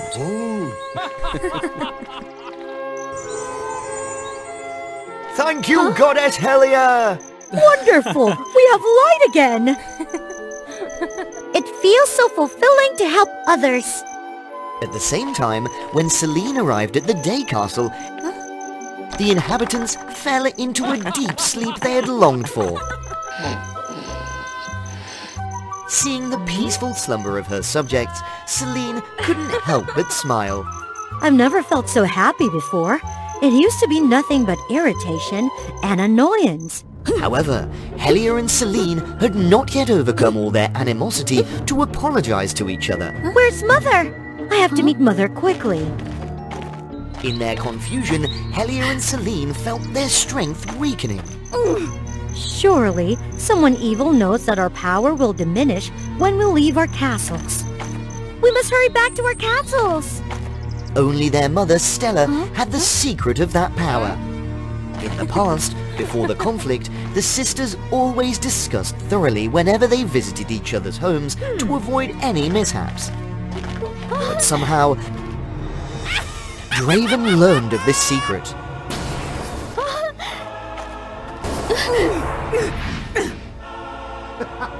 With that foolish letter, I could trap them all. Helia and Selene, weakened by the lack of energy, were drawn into Draven's trap. Both sisters found themselves in an infinite void, lost without a way out. Where are we, Selene? Be quiet. Let me think.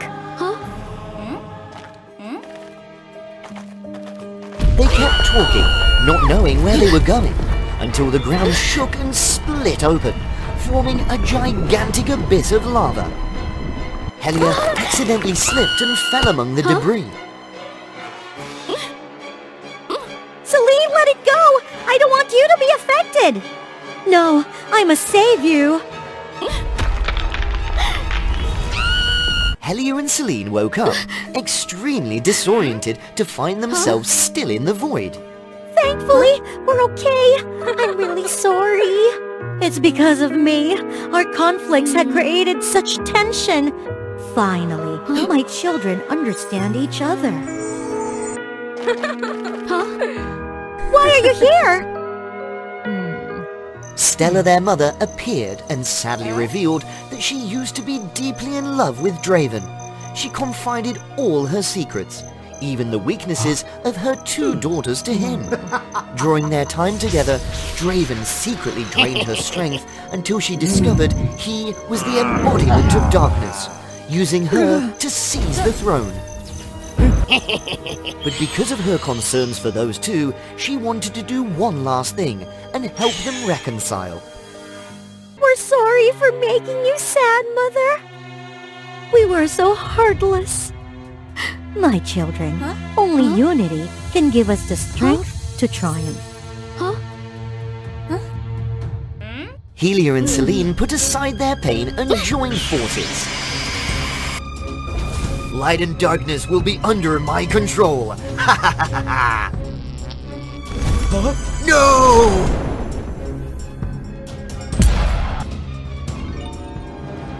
The two kingdoms rejoiced as their fears were finally dispelled.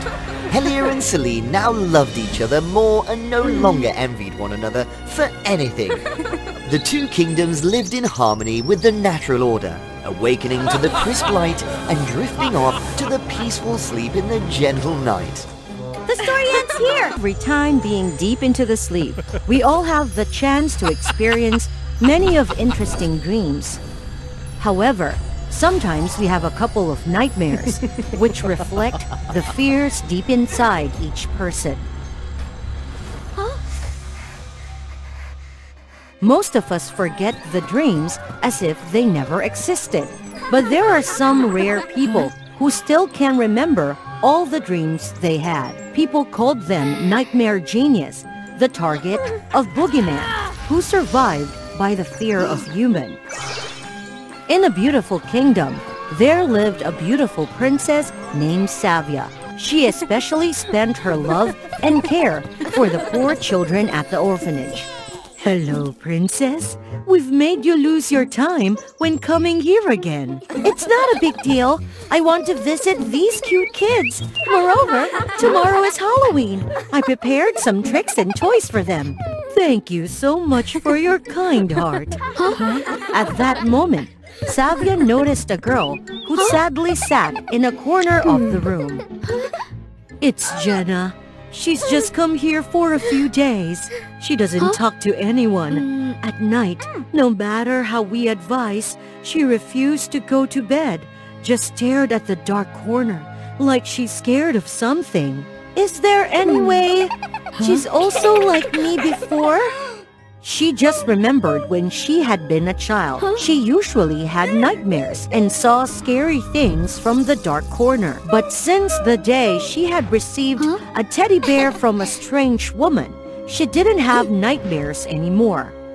When she grew older, she gradually forgot about that bear. Luckily, it was still in her drawer, and she gave it to Jenna with the hope that it could bring nice dreams to her.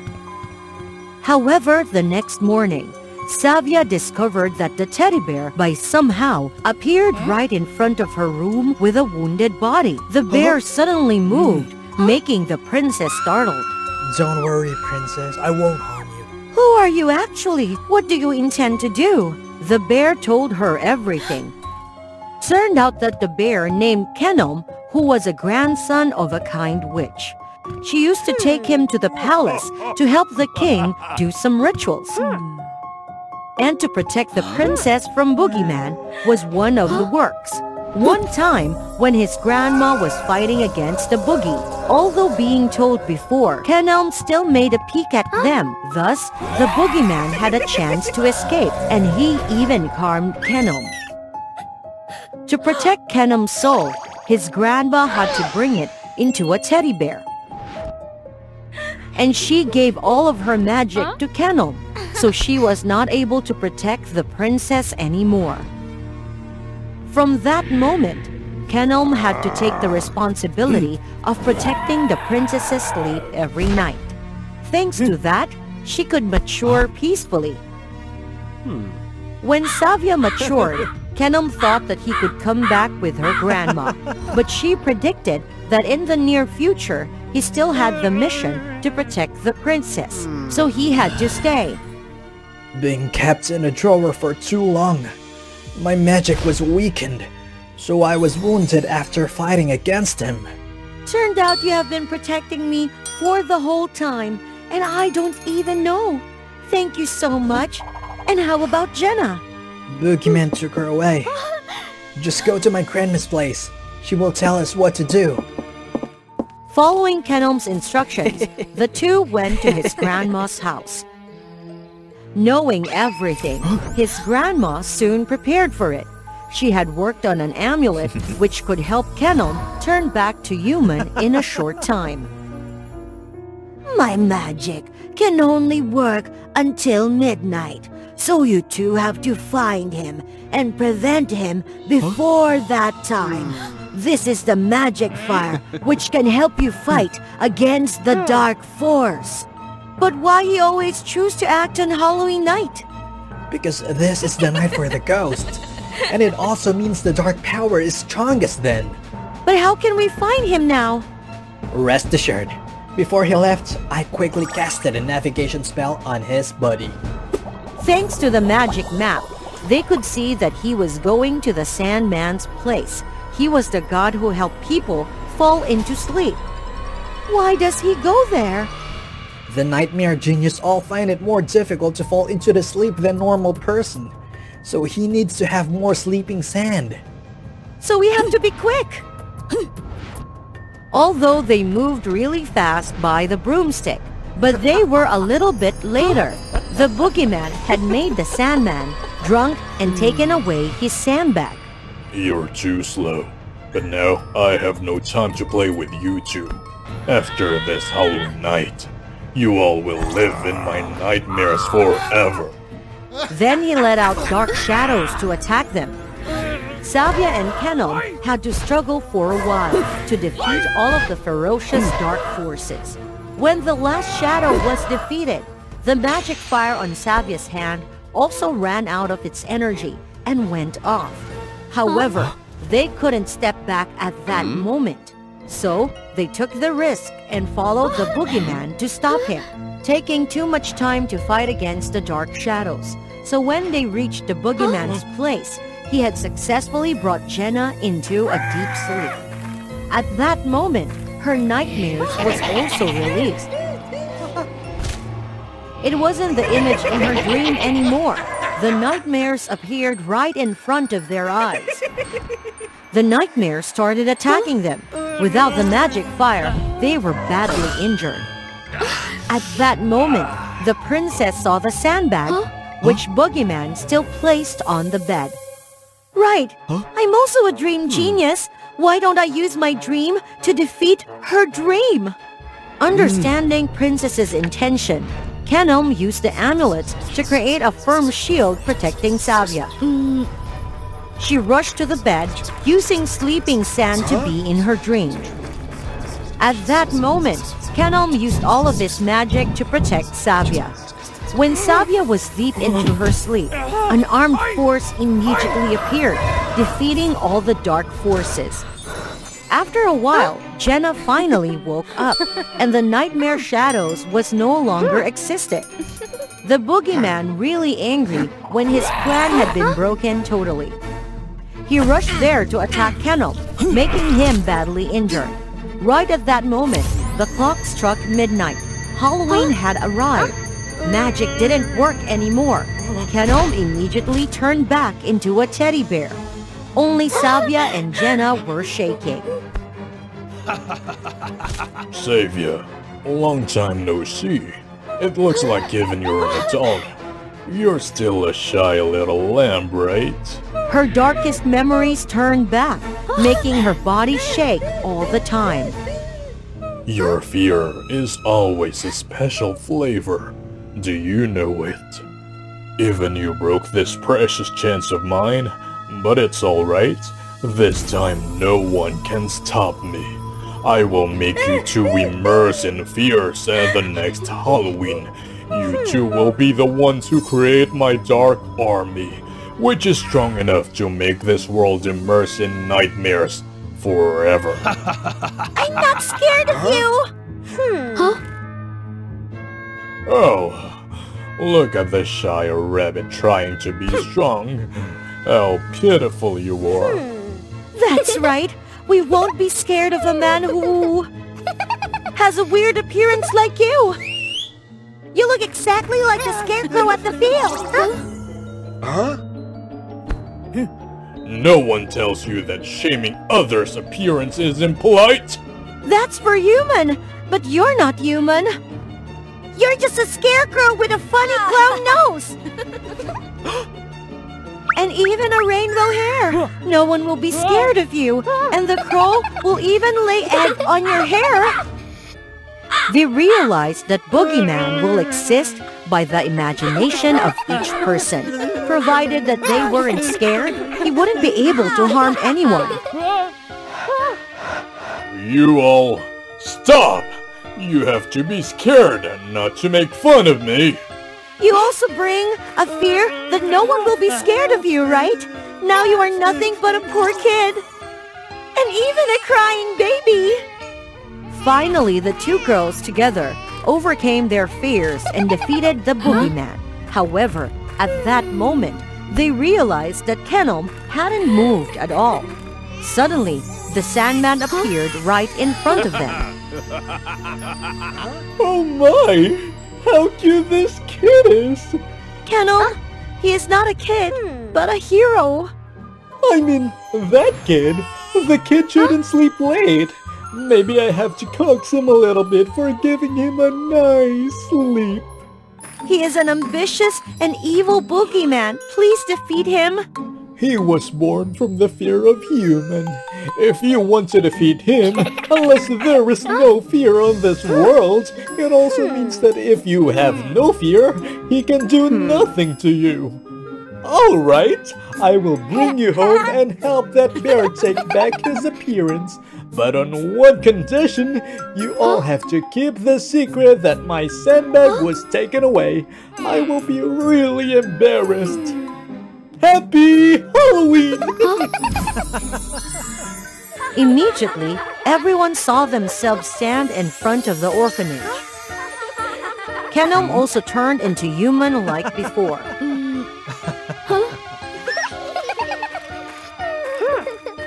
So another Halloween passed in peace and joy. Trick or treat! Come on! Don't cry! Peekaboo! Look what I have! It's your favorite spider candy!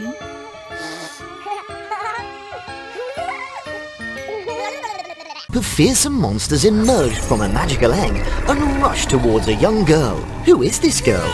Can she escape the clutches of the hungry demons? Let's follow WOA Fairy Tales to find out. Sandra is a remarkable descendant of the Time Tribe. She possessed powers that others had to cultivate for many years. Thus, at the age of 18, Sandra ascended as the successor to the gods. Her hasty decision, however, brought about a great catastrophe. Eager to witness a rare meteor shower, Sandra recklessly created a time loop. Oops, I'm late again! Just one more time! This upheaval turned the universe upside down, and the citizens' hunger persisted, and the malevolent demons continued to harm innocent people. Nonsense! How dare you do this? To punish Sandra, the supreme goddess Hera decided to trap her inside a book and force her to live through the same story 1,000 times, ensuring a happy ending with good triumphing over evil. Wait! One story? 1,000 times? Can I return to reality occasionally? No way! You can't use the power of the time gods freely without fulfilling your task. If you open a time rift on your own, you'll be trapped in this book forever. In the story, Sandra played the role of a mysterious warrior who helped the king defeat the shadowy sorcerer to bring peace to the kingdom. She lived through 500 repetitive days. As the 999th repetition of the siege approached, Sandra grew tired of the endless cycle. Luckily, I completed 999 rounds. Only one more loop and I'll be free. the final loop began officially. With the experience from previous cycles, Sandra quickly discovered the hiding place of the shadowy sorcerer. However, he appeared slightly different in the last repetition. I told you, I'm not a sorcerer. Oh really? You're also quite handsome. So who are you then? I am Tristan, a disciple of the goddess Hera, who had come here to capture the Demon King Brian. The dark sorcerer Tristan explained to Sandra that he had traveled into the book to capture a wicked individual who possessed the dangerous monster egg. Upon arriving in this world, he witnessed the sorcerer's evil deeds. Little did they know that kind act would lead him to assume an unexpected role. Please believe me, time goddess Sandra. You're quite a good story maker. How do you know I am the time goddess? I already told you. I am a disciple of Hera. The entire divine realm knows you are trapped here. Set me free. No way, it's definitely Hera's scheme. She wants to imprison me here forever. Stay silent and wait in prison. Sandra, I've been waiting for you. The newcomer Donna, Sandra and Donna were two orphan sisters. Even though Donna was just a character in the story, her endearing nature made Sandra deeply fond of her. I've been chosen to join the elite squad of the king. Hurry and fulfill your promise. Give me your bracelet. Sandra handed the bracelet to Donna, knowing this would be their final conversation. After today, the time rift would return her to reality. However, in the days that followed, Sandra saw no sign of the time rift opening. While the story continued with Donna entering the palace. Time passed by. A whole month had passed. When Sandra walked down a path, she made a startling discovery. Donna's bracelet? How did it end up in that person's hand? Concerned, she stealthily mingled among the crowd. The king was welcoming new recruits with a grand banquet.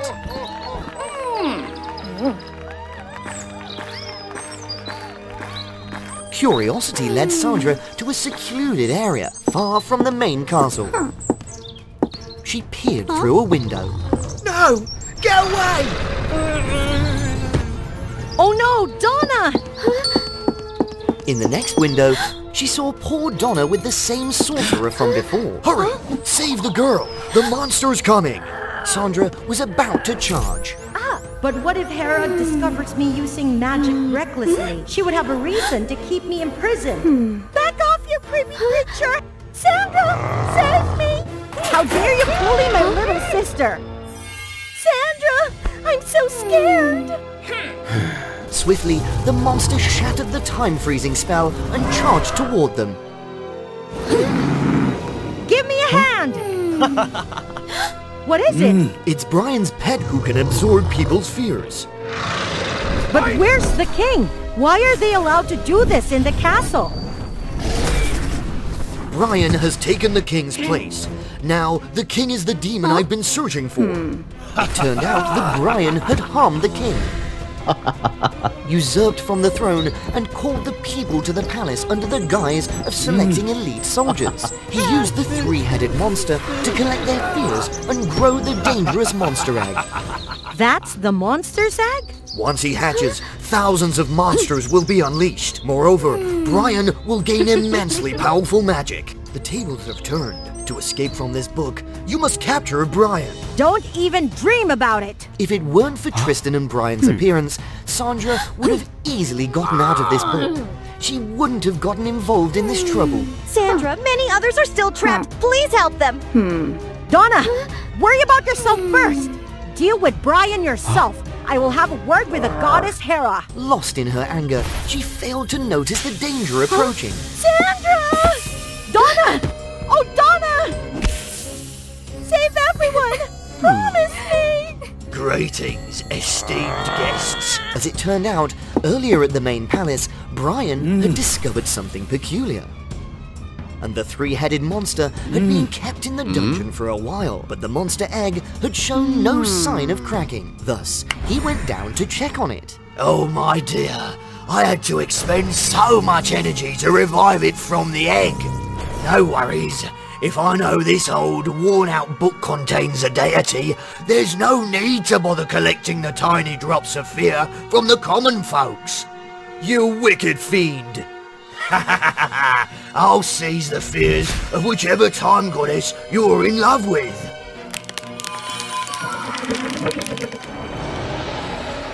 In the realm of Brian's wicked laughter and the tragic demise of his sister, Sandra felt immense sorrow. She unleashed deadly strikes upon the monster, despite its eerie and menacing transformations. Sister! Donna! Sister, I'm sorry! I'm so sorry! Sandra! It's just an illusion! Sister, save me! No! Sandra fell into the trap, allowing her own fears to surface. She noticed Tristan exhausted, while the swarm of monsters increased with every passing moment. Sandra knew that, in a little while, Brian would finally possess the magical source he craved and the formidable army he desired. Sandra faced a difficult decision. Defying the forbidden act proclaimed by the stern goddess Hera, she deliberately opened a time rift. Tristan, bring him back to reality! No, Sandra! Hurry! Though unwilling, with a fate hanging by a thread, Tristan exerted all his strength to pull Brian into the rift. Simultaneously, the egg hatched, revealing the coveted power Brian had sought, and a swarm of demons emerged. While Brian faced his punishment and the magical source decimated over half of the monstrous army, Sandra was left confined within the pages of the book forever, as she had committed a grave offense. Wow, the goddess of action remains steadfast. Why are you here? I've come to escort you out. As it turned out, the goddess Hera had pardoned Sandra for her instrumental role in capturing the demon lord Brian. But many of the creatures from the eggs remain undefeated. They've already been taken care of. Brian himself remained behind to deal with the horde of creatures he had unleashed. Can we believe him? Fear not. Look! To ensure Brian did not resort to mischief, the goddess Hera had dispatched a supervisor, none other than Donna, the kind-hearted girl who had been resurrected, though she lost her past memories. Tristan led Sandra out of the book. The demon lord struggled to keep up with the chaos he had created. In this world, what could be more wonderful than enjoying your favorite food and being with the one you love? And Princess Millie was no exception. She was born into a royal family. Because of that, she can indulge in all the delicious and exotic things in the world. Millie ate anytime, anywhere, even in her dreams. Gradually, Millie's slender figure was replaced by a plump one. However, she was always praised for her exceptional intelligence. In contrast to Millie, her twin sister Rosie was incredibly beautiful, with a slim figure. Just like her name Rosie, she had shiny hair that exuded the fragrance of roses, and was truly enchanting. But not everyone is blessed with everything, and Rosie wasn't as talented as her sister Millie. As days went by, the difference between the two sisters became more apparent. Not only that, Millie was also very strong.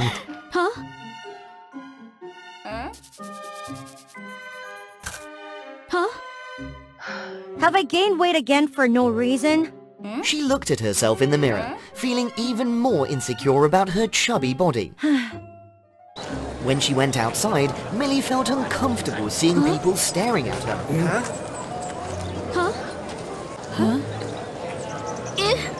Surely those people are secretly laughing at me. Gradually, Millie distanced herself from others, locking herself at home and avoiding any interaction. Millie's mother worried about her, so she cooked special meals for her. Why do you always make me eat something different from the rest of the family? I don't like it.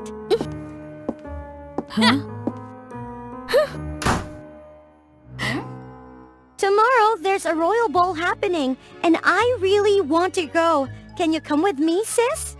No, never. I don't want to be a laughingstock. The next day, a knock at the door woke Millie up. Millie, tonight is the night of the ball. Please, come with me.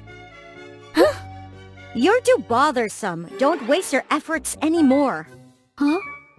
Help me, Millie. You also know that Rosie is too naive and trusting. I can't let her go alone. She worries me. Fine, but just this once. The two princesses started preparing for their journey. Rosie packed many beautiful dresses to take along, while Millie only had one fitting dress. Millie and Rosie bid farewell to their mother and set off towards the palace. After a while, the carriage stopped in a small village. I'm so hungry. We need to find something to eat. Sadly, the village was desolate due to a drought. Sister Millie, let's think of a way to help them. Thanks to Millie's intelligence, she quickly found an underground water source. Ah, I found it! Thank heavens! Truly a genius! We have water now! We have water! I can be useful too. The two princesses continued to help the villagers rebuild their devastated village. Millie diligently watered the colourful flowers and helped the people push carts and rebuild their houses. Meanwhile, Rosie used her magical hair to bring new life to everything around. The villagers were immensely grateful to the two princesses, and they gave Millie and Rosie delicious food and invited them to stay. But Millie and Rosie declined because they had to hurry to the ball on time. Those people are truly wonderful. They're not hateful like the people in our hometown. Finally, they arrived at the palace, looking at the bustling crowd. Rosie's heart was filled with excitement, while Millie felt indifferent, munching on her food. Rosie hurriedly pulled Millie into the dressing room inside the palace. Rosie eagerly took out the most beautiful dresses. She looked magnificent in every outfit, like a true flower. Millie took out her only dress. It turned out Millie had eaten too much of the food the villagers gave her, which made her body gain more weight. I'm done! Rosie, you should go to the ball alone. No, I'm afraid without you. You have to come with me. Millie felt powerless and reluctantly picked up the dress to try it on again. Let me help you. Rosie struggled to help Millie put on the dress, but it was challenging. After a while of struggling, the final button was finally fastened. Millie looked at her round figure from top to bottom. Every movement had to be careful, making her more uncomfortable. The night gradually fell, and the palace lit up. Millie and Rosie entered, and all eyes were on the two princesses. I bet everyone is laughing at my body.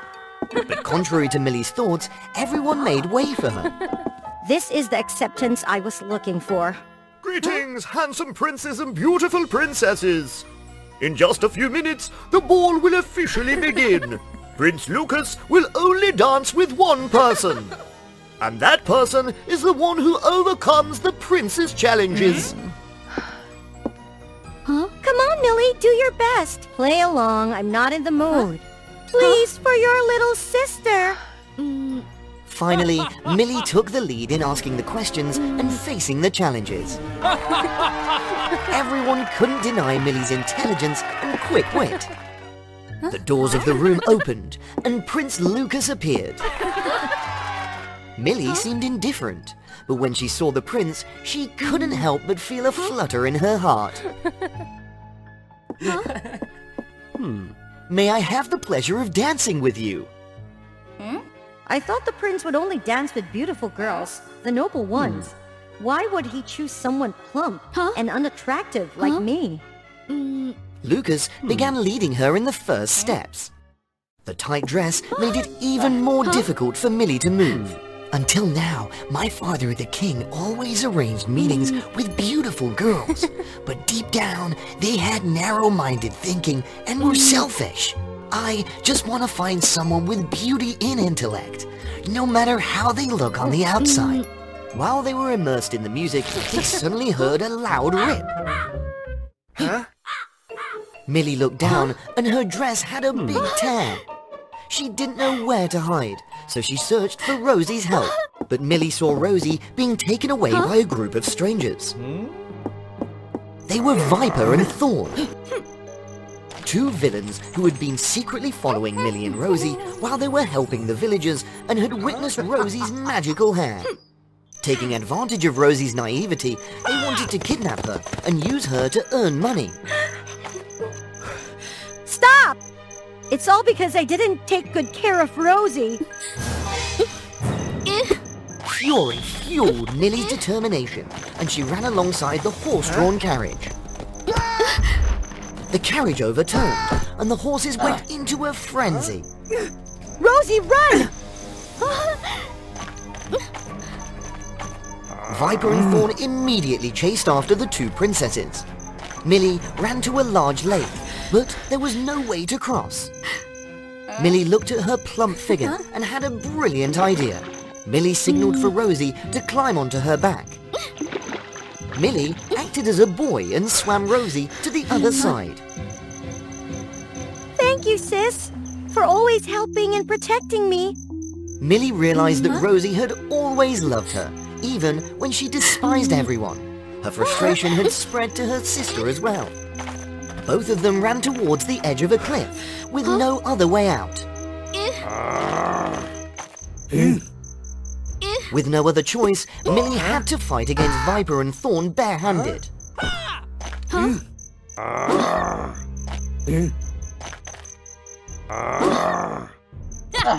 Suddenly, Millie heard Rosie scream.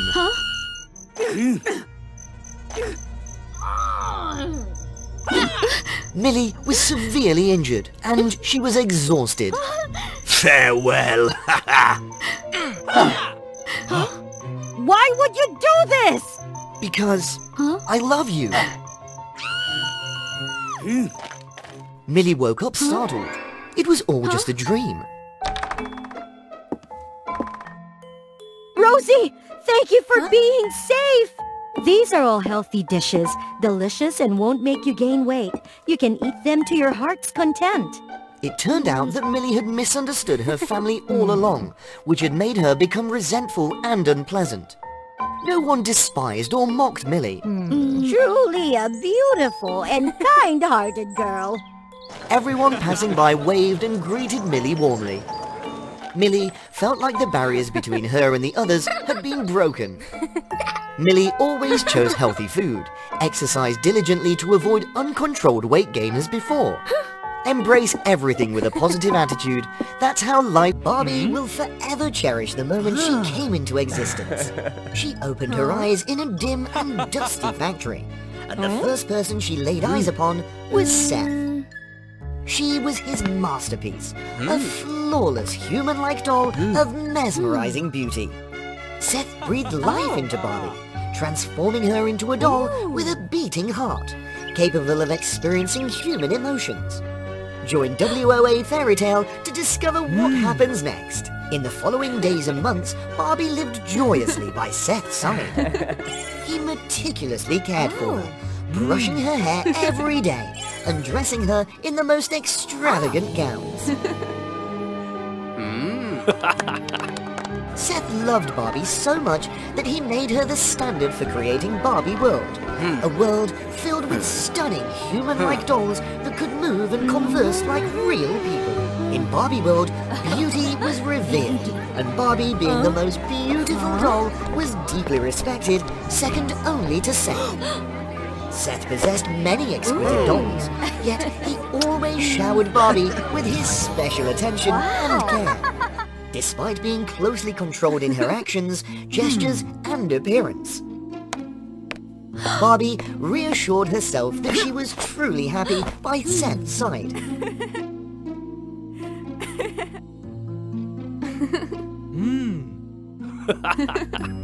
One day, Livia, a doll who had always been envious of Barbie's beauty, asked Seth to alter her face. And now she looked even more flawless than Barbie.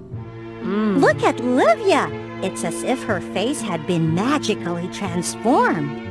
She looks so stunning! I wish I could have my face altered like Livia. You're beautiful, Livia. Your perfect face shows that my factory is becoming increasingly advanced. Thank you, Seth. You truly are the best. Seth, have you finished making my new dress? Can you see I'm busy? Leave, Barbie. Is she that important to you? I am your most perfect creation. No, I'm still not entirely satisfied with your appearance. Not satisfied? Then go ahead and fix my face. Keep fixing it until I become the most beautiful.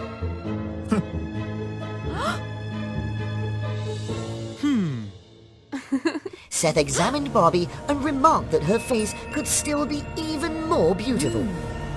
Her nose needed to be higher, her eyes needed to be larger, and there were many things that needed fixing. Barbie suddenly felt an urge of insecurity because she had always believed she was already perfect, never realizing her own flaws.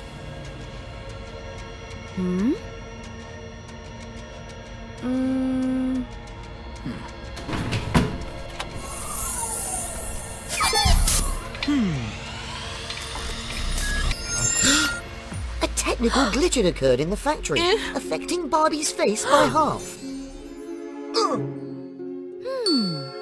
Ah! What has happened, Seth? I'm sorry, but now you hold no value to me, nor do you meet the standards to remain in Barbie World. Please don't banish me from Barbie World. This life means everything to me. Don't you understand? Your face is ruined. Put on the mask and leave. Don't make me see your ugliness.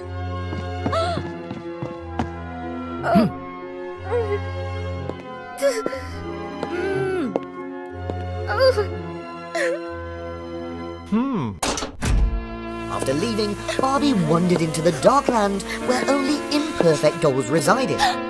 She discovered that these were the discarded creations secretly tormented by Seth. It turned out that the success rate of facial modifications at Seth's factory was low, resulting in many failures. In this place, the rejected dolls lived freely, expressing themselves through art, dance, and creating a society that did not prioritize beauty and rejected control. Therefore, no one wanted to return to Barbie World.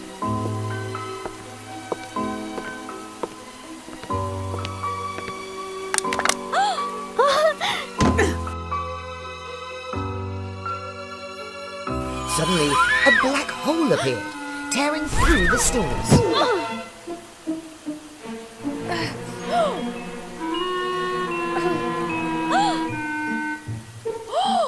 Who are you? Why do you look exactly like me? That's exactly what I was going to ask.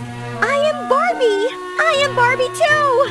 I don't understand at all. Out of the blue, I was happily playing in Pink World when I got sucked into a black hole and ended up here. I have never heard of Pink World before.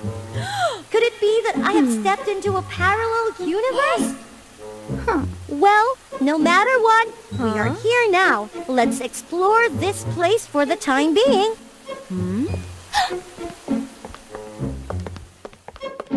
Both of them began to stroll around the land of discarded dolls. Look at those toy bulls! They look so delightful. Want to give it a try? Are you insane? They look intimidating. Ignoring Barbie's objections, Replica Barbie persisted in pulling her towards the bulls. At first, Barbie felt a bit apprehensive, but as soon as she mounted the bull, she burst into laughter and felt exhilarated. Replica Barbie started sharing numerous tales of her past adventures with Barbie.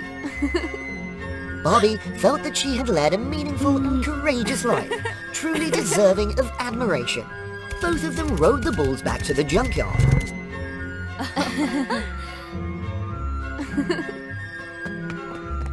They immersed themselves in the music.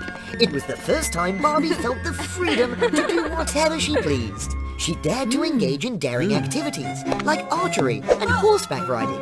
Things that Seth had always forbidden her to do. Barbie tore her gown because it was too constricting. And for the first time, she experienced the true meaning of freedom. Barbie shared with Replica Barbie everything, revealing that she used to be a former beauty icon and had lost everything due to a foolish accident. What does this flower mask signify? I don't know, but it seems to be Seth's symbol. Every doll bears this flower mark. Replica Barbie began to question the danger posed by Seth. She proposed that they both return to the factory to uncover the truth and find a way to restore Barbie's appearance. Upon their arrival at Barbie World, they encountered two vigilant dolls guarding the door. The two dolls rushed forward, intending to capture Barbie. In a swift motion, Replica Barbie leaped to her defense, employing extraordinary combat skills to swiftly subdue the guards. Barbie looked at Replica Barbie with a deep appreciation, realizing she had found a steadfast and trustworthy friend. Both of them stealthily entered, but couldn't locate the reconfiguration chamber, so they descended to the basement.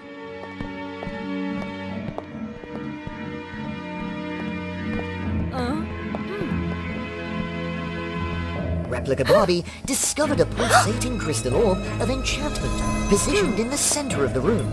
She cautiously touched it, feeling an immense surge of energy that flung her backwards. Barbie, are you all right?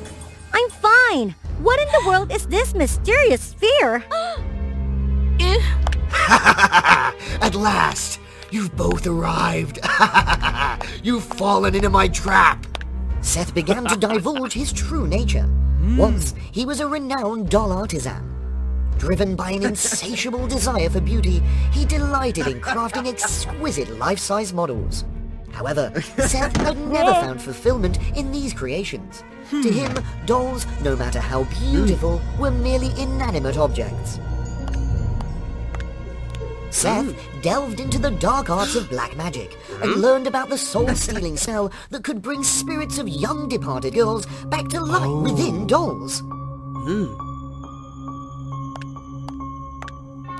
Every night, he would venture to the cemetery, capturing the souls of these troubled girls who couldn't find peace in the mortal realm. Seth built a doll factory. He created Barbie and infused her with the soul of a young girl. When revived, Barbie had no recollection of her past life. Seth repeated the same process with other dolls in Barbie World. He inscribed a magical flower seal on the dolls' hands to exert control over them, making everyone worship him and never leave Barbie World. The magic sphere served as his control device. Seth knew that the doll manufacturing process still had limitations, and excessive alterations to their appearance could lead to deformities. He realized that what the factory needed was the capture of a courageous soul, someone talented and beautiful, confident and unafraid, capable of generating extraordinary power to purify the world from ugliness. Seth discovered that such a soul belonged to Replica Barbie from a parallel universe, so he created a black hole to draw Replica Barbie into his world. Although he could only establish a link between the two worlds, he couldn't bring the black hole all the way to the doll factory. Nevertheless, he believed that Replica Barbie would really help someone in distress, especially a different version of herself from a parallel universe. He intentionally brought Barbie to the realm of discarded dolls, using the flower seal to track their progress and wait for them at the factory. You wretched being! Prepare to feel my wrath! Believe me, Barbie, aid me in the capturing the soul of another Barbie. I can restore your visage and grant beauty to these forsaken dolls, transforming everyone in the world into breathtaking beings. Don't listen to him, Barbie!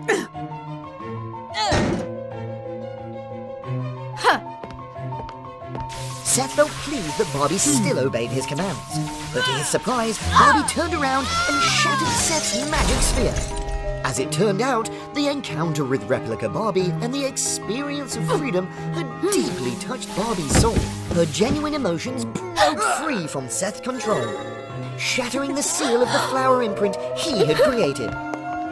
Outside, the other dolls awakened from their enchantment and rushed into the magic factory. Barbie longed to liberate the dolls from the grip of Seth's dark power. She was determined to reveal the truth. The world everyone lives in is nothing but deception! Superficial beauty that people believe in is merely a shallow perspective, blinding them to Seth's manipulations! Let's destroy this factory together! Let's break free from his control! Don't listen to her. She's just a defective product. I can make everyone more beautiful. In the end, beauty is the most important thing. But perhaps the dolls no longer wanted to be controlled by Seth. They had grown weary of a life filled with manipulation, chasing after an elusive notion of beauty. The beautiful dolls began smashing the factory apart. You foolish girl! If the factory's destroyed, your face will remain disfigured forever! Don't you want to return to the perfect life you once had? True beauty lies in being oneself. I won't let you impose your harsh standards on me anymore. Don't forget, you're just a doll I created. Without me, you're nothing. Barbie, be careful. No! Barbie!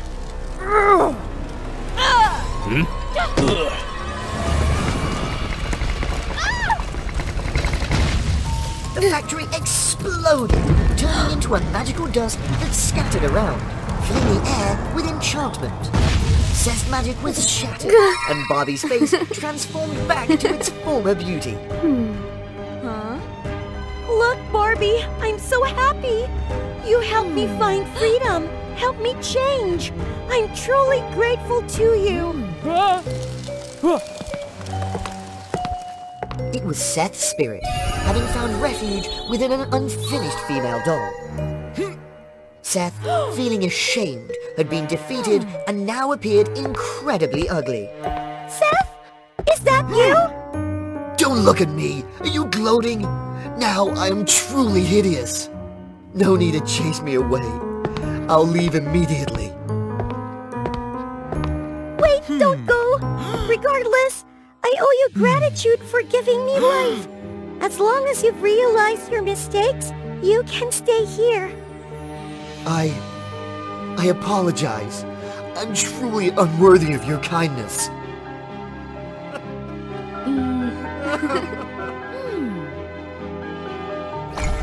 From that moment on, Seth redeemed himself. Using his magic, he created a black hole to send replica Barbie back to her own universe. From then on, Barbie World welcomed back the discarded dolls, and everyone lived happily together. Certain city where everyone, regardless of gender, age, or social class, they all had one common interest: eating candy from the Wonka factory. This was the largest candy factory at that time, and the owner of that place was none other than Willy Wonka, a highly talented and extraordinary candy maker. The reason Wonka could succeed like that was partly thanks to the help of the Oompa Loompas, cheerful and diligent creatures. They particularly loved and worshipped cocoa fruits. Wonka found them on an adventure to find new ideas for his new candy products. When they found out that Wonka had the ability to create fantastic chocolate from cocoa beans, they trusted and gave Wonka a magic flute, which they could control. The Oompa Loompas absolutely adored working in the factory, because they could indulge in enjoying the delicious candies here. Wonka's job was extremely favorable, but he still felt frustrated because it had been a long time since he had come up with any new ideas. Suddenly, a sound of knocking on the door echoed, forcing Wonka to reluctantly get up and open the door.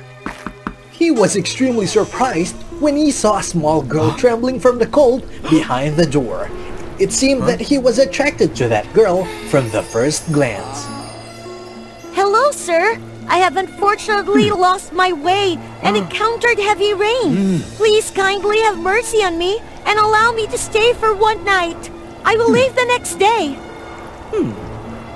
Unable to let the little girl stay in the cold night, Wonka immediately invited her into the house. He gave the girl a cup of hot tea and some snacks for her to eat as a stomach lining. When asking about her, he just found out that her name was Candy, and she lived in a remote countryside area. Because she wanted to earn some extra money, she went to the city to look for a job, but she was too weak and no one wanted to hire her. Seeing Candy's pitiful situation, Wonka immediately invited her to come and work at his factory. Of course, the girl was also extremely happy to accept the offer. The next morning, Wonka was awakened by an incredibly delicious smell of food. Turned out, Candy woke up early and prepared a simple but incredibly delicious breakfast for Wonka. Wonka happily enjoys breakfast. It seemed like it had been a long time since he had experienced such warm flavor. After breakfast, Wonka took Candy to visit his factory. He excitedly introduces all the delicious and strange types of cakes and candies here. This is the hair growth candy, but its usefulness still way beyond necessary. This is the high fiber lunch candy. It includes all flavors from appetizers to main dishes and finally finishes with a blueberry dessert. However, this candy has a small flaw, which is that a person eating it will transform into a blueberry afterwards. But don't worry, after going through a juicer a few times, he will return to normal. Gas breath makes us fly and soar around after drinking. When we burp, they will lose effect, or by another way of releasing gas. Candy for children in poorer class, they can buy this type of candy at an extremely cheap price and consume them within a year. And here is our latest invention, the fire-expelling candy. Just by absorbing a certain amount of water, they will create a devastating explosive force. Mr. Wonka is truly a talented person and also has a compassionate heart. Candy's praise made Wonka extremely excited. It had been a long time since the Oompa Loompas saw Wonka smile so happily. When knowing that Candy loves balloons, Wonka immediately specially creates a candy made from balloons just for her. This is a new type of candy that I have invented, combining chewy candy and floating gas. It's my special gift for you. Thank you, Mr. Wonka. The flying balloons are very beautiful. But for me, they are truly beautiful only when they fly freely in the sky. Candy released her hand, allowing the ball to gently soar into the blue sky. At that moment, Wonka noticed a hint of sadness in Candy's eyes, accompanied by a little bit of longing. As time passed, Wonka gradually placed complete trust in the little girl named Candy, to the point that he didn't care to carefully keep the magical flute anymore. One morning, Wonka woke up and felt the house strangely empty. No longer was the delicious smell of food waking him up like usual. It was just the dry and monotonous sound of the alarm clock. Candy was no longer downstairs preparing breakfast for Wonka as usual. Intuiting something bad, Wonka hurriedly searched for the magic flute. However, despite searching every nook and cranny, he couldn't find it anywhere. Indeed, afterwards, when he arrived at the factory, there was no longer a trace of any Oompa Loompa. Wonka felt like he had lost everything, desperate and blamed himself. Suddenly, he noticed the traces of the blueberry stretching all the way to the door.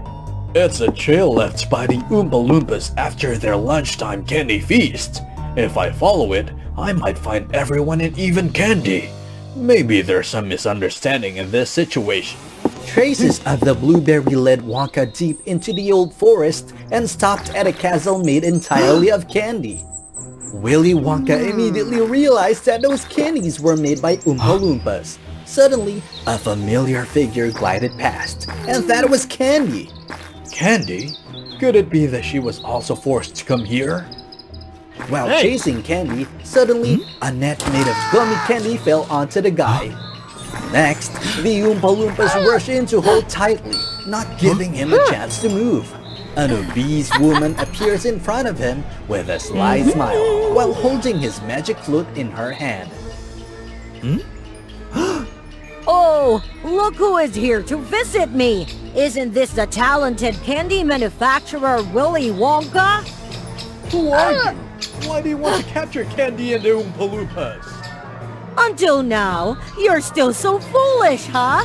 Candy is just a product I created from candles and dark magic. The purpose is to deceive you and obtain this magical flute. When he learned the truth, Wonka was extremely saddened as he looked at Candy, and the girl instinctively avoided his gaze. You're a witch. Well, I am just a candy maker. Why do you want to harm me? Oh, sorry I forgot to introduce myself. My name is Baker, and I am also someone who is interested in baking sweets. Because only sweets can tempt greedy children to eat. However, for some reason, since those mischievous kids escaped, we haven't seen any child wandering around this forest anymore. What are their names, huh? Oh, right, Hansel and Gretel. Truly hideous names. Then we found out that a very deli factory had just appeared. Even the poor children could afford to eat it, so they didn't have to go into the forest to find food anymore. I had to put in a lot of effort and time to plan the overthrow of that detestable person and their factory. And now, no one can stop us anymore. Quickly lock him up, Oompa Loompas. Later, we will make him use a magical formula and transform him into a chocolate statue, then expose him to the morning sun tomorrow. With the magic flute, Baker can now easily control Oompa Loompa to do as she wishes. Sometime later, while being immersed in despair, Wonka immediately heard the sound of the door opening. That was Candy. In her hand, she was carrying a small bottle. You came to bring me a poison, huh? Wonka, I'm sorry. I didn't mean to do that. You don't need to pretend anymore. I have nothing left for you to take. My career, the Oompa Loompas, and even my heart are all gone. Suddenly, Candy quickly grabbed Wonka's hand and ran away. What are you doing? I will help you leave this place. After that, please never come back here again. However, not long after, Baker discovered her. She immediately gave Oompa Loompa permission to chase after them. Wonka immediately pulled out his unique candy inventions that he had brought along earlier to temporarily stop them. It seemed like they were about to escape, but Baker quickly stood in front of the door and continuously attacked the two with a sticky candy gun. Out of running options, Candy had to pull Wonka and run back to her room. When stepping into Candy's room, Wonka was extremely amazed when he saw the room decorated with a lot of candy balloons, a type that Wonka had specially created for. Wow! These are... Indeed, initially, I approached you because of Mrs. Baker's command. But after a while of receiving his attention, I felt in our chest a very strange and special feeling. I'm truly sorry for everything. Hearing Candy's sincere words made Wonka extremely happy, but immediately the romantic atmosphere was interrupted by a loud sound hitting the door. Baker rushed over and was trying to break the door into pieces using cookies. Mr. Wonka, please quickly leave from here through the chimney. I will try to keep them detained. Please come with me. This door can't hold on for much longer. Moreover, my life has been closely linked to her already. If it weren't because of her medication that keeps me alive, I would soon become a lifeless piece of cake. Wherever she keeps that medicine, I will bring it back for you. Don't worry about it, because she always carries it with her, so it will be very difficult to get it back. At this moment, Wonka suddenly came up with a crazy idea. He used his spicy candy to design a sharp tool that could help them create a path. Then quickly gathered all the balloons in the room into one big bunch. After finishing arranging everything, Wonka called Candy over and then threw a perfectly aimed bottle of soda right onto target, into the prepared candy tube. The door had now been broken by the Oompa Loompas into pieces. At that moment, the chili candy tube that Wonka had prepared earlier was filled with enough water and sprayed a very strong fire onto the ceiling. Make the roof out of chocolate immediately melt into a large puddle. Just wait for that moment, Wonka cut the string of the bunch of balloons and then tightly held Candy flying out through the hole in the ceiling. Baker tried to attack, but it was also futile. Everything didn't stop there. The heat from the spicy candies continued to have an effect. causing Baker's candy castle to melt and collapse on her head. After a while, everything came to an end. Exhausted, Baker crawled out from the pile of broken candies that were slowly drying up. When she decided to use the flute to summon the Oompa Loompas for help, Wonka swiftly recovered it. After that, Wonka also obtained a magic potion and helped Candy maintain a human body forever. Since then, the two of them had been living happily together, and of course, it was impossible to be without cheerful and diligent Oompa Loompas. Regarding Baker, in order to prevent her from harming others again, Wonka decided to bring her back to the factory and give her a job testing the effects of new candies. It seems she quite liked this job. Every person had unforgettable encounters that they could never forget throughout their lives. For the ice spirit Snowvera, that was the first time she laid eyes on Maya. The child had rescued her. Only those with pure and kind souls could see the ice spirits. From then on, they formed a special bond. Follow WOA Fairy Tale to keep track of their story. Many years later, in the cold winter, Snowvera carried out her duty, bringing the white snow wherever she went. In no time, the whole village was covered in snow, and the air became even quieter. The deity of the four seasons, Harmonia, entrusted her with the task of protecting and caring for this village during winter. While resting, Snowvera coincidentally encountered her old friend. She sensed that Maya was seriously ill, with her life force dwindling. Come here. You still recognize me? How could I forget you? Maya had encountered an unexpected accident that left her paralyzed from the waist down. She couldn't leave her home, and both her body and mind suffered. Perhaps when the last snowflake falls, it will be my time to depart. However, the girl remained optimistic, still unable to achieve her dream of becoming a skilled dancer. Moreover, she had a list of wild wishes she wanted to fulfill before passing away. Even though these are far-fetched dreams, I allow myself to dream. Snowvera was touched. Out of gratitude for their old bond, she promised to help Maya fulfill all her dreams this winter. With this new body, Snowvera will embark on one last adventure with Maya. In her first wish, Maya wished to be able to run and jump freely. This is so much fun! After playing around, Snowvera rested before a lonely cherry blossom tree in the middle of an icy valley. You know, I love butterflies because they represent freedom and happiness. But unfortunately, time will not allow Maya to witness this butterfly's image breaking free from its cocoon and fluttering into the blue sky. Don't worry, Maya. I can create a butterfly for you. Maya also wanted to experience what it felt like to live in a castle and be treated like a princess.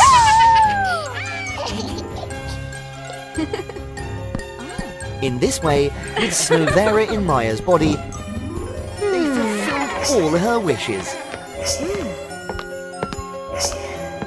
They also helped the villagers. At the same time, Snowvera practiced dancing to help Maya fulfill her wish of becoming a dancer. At the winter festival in the village, Snowvera performed a beautiful swan dance in the snow, mesmerizing everyone. I'm so happy! The last day of winter had arrived. In just one day more, everything would end, and Maya's soul would depart forever. I think I'm ready to leave. Really? What about me? I can't accept that. Because Snowvera had started to see Maya as an important friend in her life. As long as I don't lose the last snowflake, you'll never leave, right? Snowvera then used her full power to create a powerful ice enchantment, engulfing the village in eternal winter. As spring did not come, the villagers couldn't farm or travel to make a living.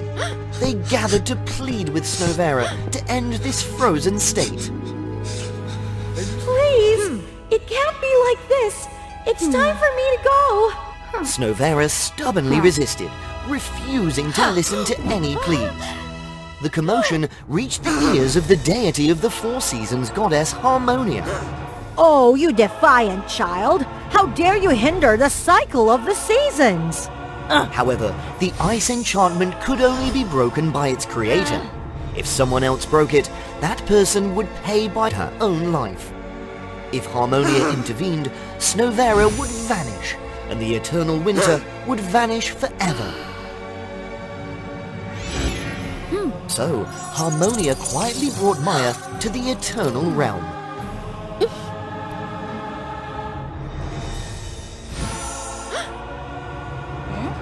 No! Where's Maya? I've taken her! It's time for Maya to enter the cycle of reincarnation.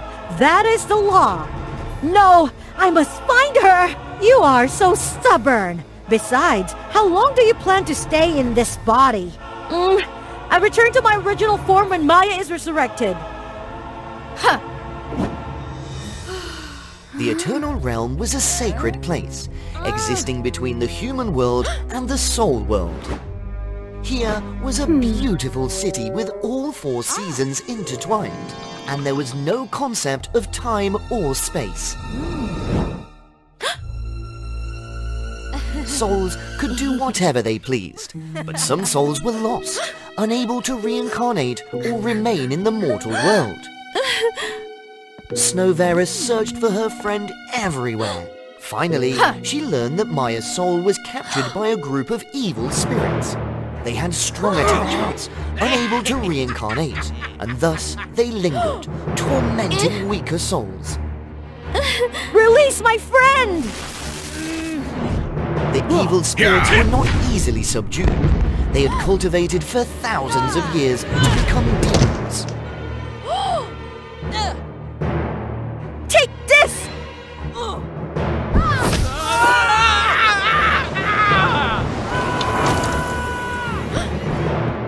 Maya, are you okay? Yes, I'm fine, thank you. Come back with me, Maya. I'll create a snow image for you and put your soul into it. That way, you can live forever in eternal winter. I understand. But first, can you come with me to a special place?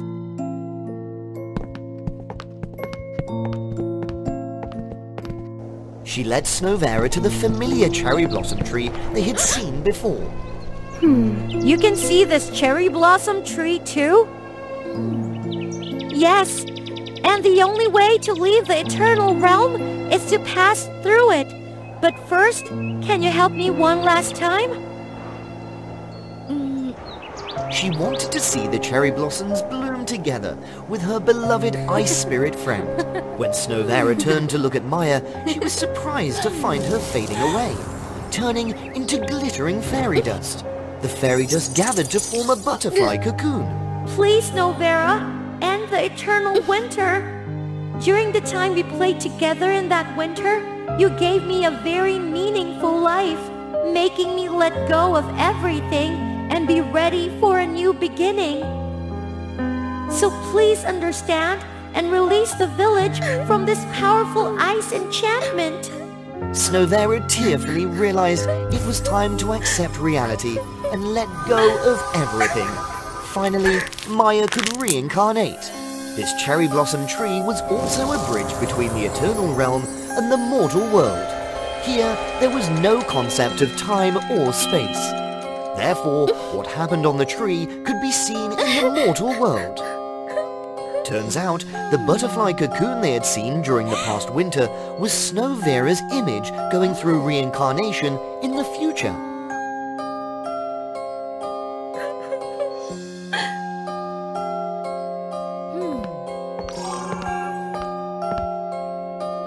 Now, spring had come. Maya had reincarnated as a free and proud butterfly fairy. Snowvera let go of all attachments and understood that every ending would have a new beginning.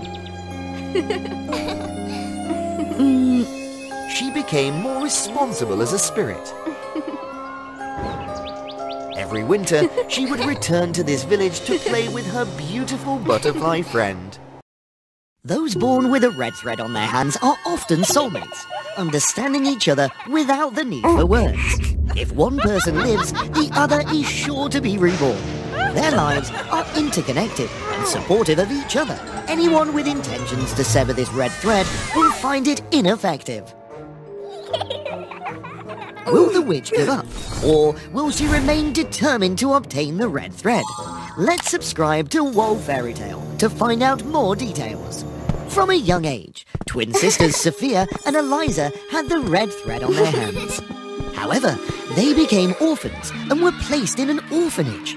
Lacking the love of parents, the two sisters cherished and protected each other. Let's play the guessing game together. Sure. Sophia and Eliza had a special telepathic connection. Guess what my favorite food is? Chicken drumsticks! Guess what my dream is? Dancer! These dreams were not just Eliza's, they were Sophia's as well. Sophia and Eliza also had the ability to generate lightning when they looked into each other's eyes. You must not use that power here ever again. It's likely to hurt people. Eliza was timid and vulnerable, often bullied by her peers at the orphanage. Sophia immediately sensed this and was there to protect her. Sophia, strong and caring, acted as both a sister and a parent, compensating for their losses. Life was peaceful for them until two families came to adopt the sisters. Sophia was chosen by a wealthy family, while Eliza went to a poor and belated family. Eliza, take care of yourself. I will find you. With limited time left, the sisters bid a tearful farewell to each other. Despite having a new family, Sophia remained determined to find her sister. You're still young. Go inside. I have to find Eliza! Days turned into months, and Sophia, now grown up, longed to reunite with her sister more than ever. Unbeknownst to Sophia, the Wicked Witch Hazel had long known about their unique ability. She secretly aimed to steal their red thread. I've been waiting for this day for a long time. The longer they stay apart, the weaker their combined power becomes. Dear sister, wait for me. First, Hazel went to Eliza's home because she was weaker and easier to defeat. Thread belongs to me. Eliza's adoptive parents rushed to save her, but Hazel injured them. Let me go! Hazel quickly seized the red thread and disappeared. When Eliza woke up, she realized her adoptive parents had passed away, and she became an orphan once again. Mom! Dad! Now I only need to obtain Sophia's red thread, and I can revive my twin sister. Come, Sophia, hurry up! Hazel waited and waited, but didn't see Sophia. She hasn't arrived yet. Such useless thread. On Sophia's end, she suddenly lost her connection with her sister. Previously, they could easily feel each other's presence. Sophia continued her work while trying to gather information about her sister. Sophia had a passion for dance and often left home to participate in artistic events at the castle. Her parents were extremely worried about her. Eliza, on the other hand, became more introverted and self-conscious after losing the red thread. How can I let Sophia know where I live? With no other choice, Eliza returned to the orphanage in the hope of reuniting with her sister. Sophia, anxious because she hadn't heard from Eliza, decided to search for her. Sophia wondered, not knowing her destination. She was startled to find the familiar orphanage. How did I end up here? But when Sophia saw Eliza, she understood. The hearts of two sisters were always drawn to each other, never to be separated. Finally, I found you, Eliza! Hazel took my red thread and harmed my adoptive parents. Now without the red thread, I'm so helpless. Let's switch roles. I will help you find your red thread. Huh? You stay at home and take care of our parents, and I will return to your home. After that, we will be reunited.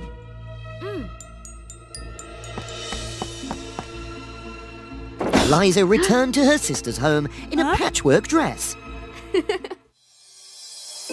Sophia, where have you been all these days? We were so worried. Eliza was moved by the attention she received from the adoptive parents. She received many beautiful dresses and enjoyed delicious food. Eliza also takes over for Sophia in caring for her parents, making them extremely proud. Sophia, on the other hand, thought about how to find the location of Hazel's lair. The red thread is a deception! Sophia realized that Hazel couldn't recognize her, as she was pretending to be her twin sister.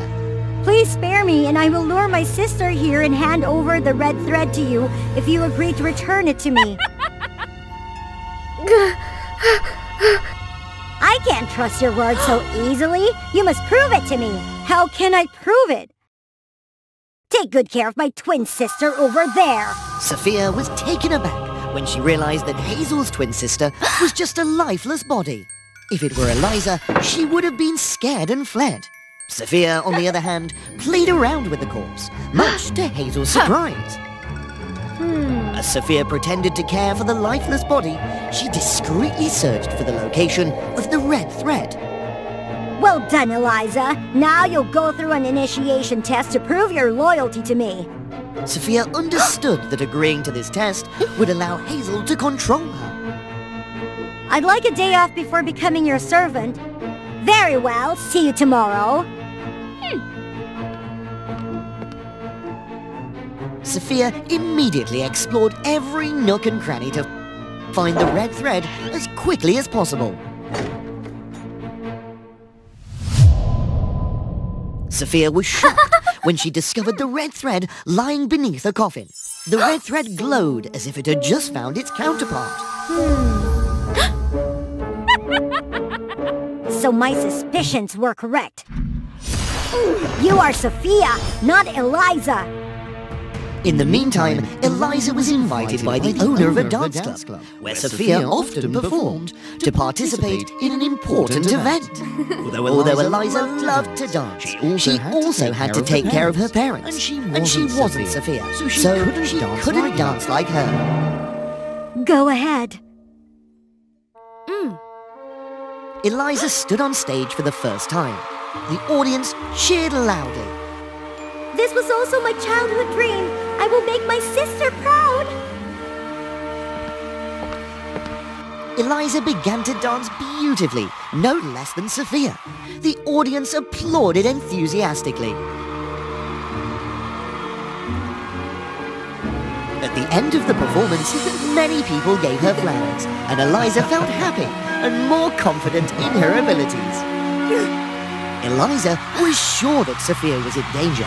She left everything behind and ran off. Eliza ran back home, but couldn't find Sophia. She found clues that her sister had left, and she followed them to Hazel's hideout. As night fell, Eliza gently sneaked into the witch's house.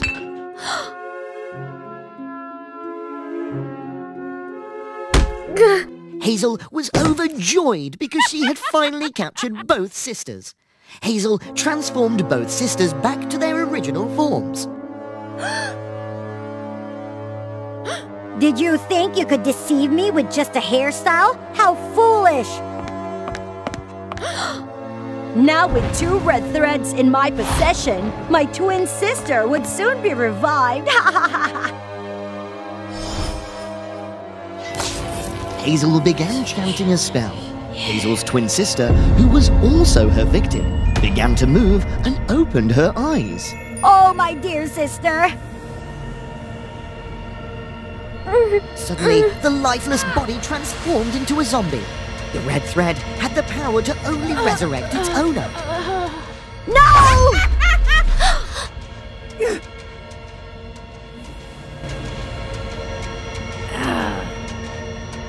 zombies continued to attack Sophia and Eliza.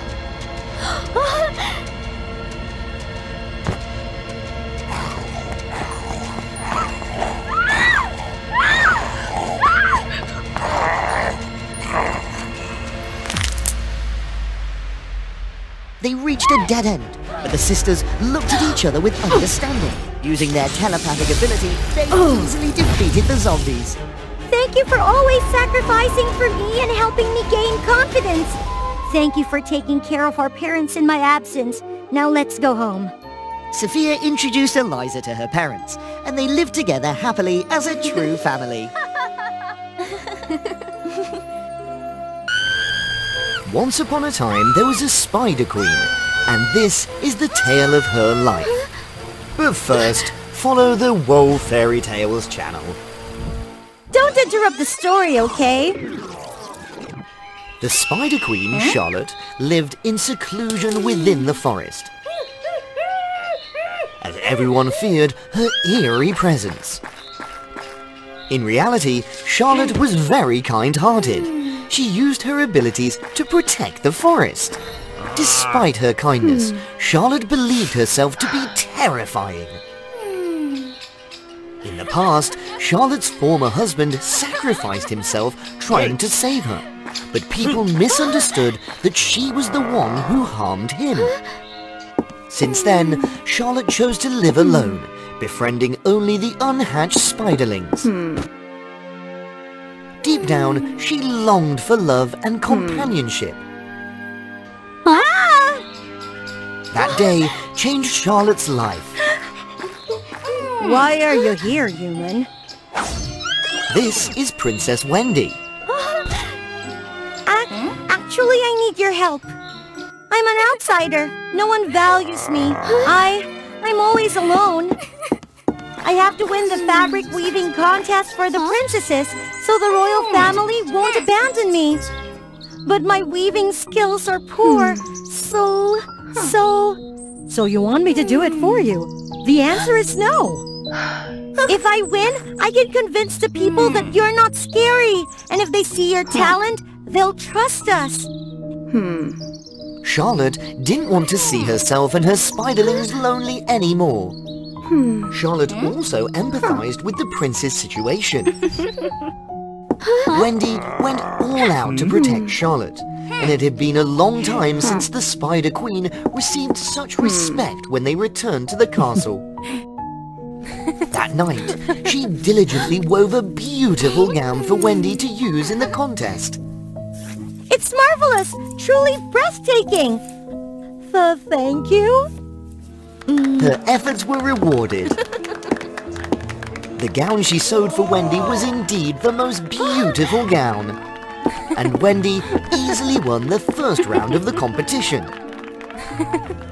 The dress is stunning.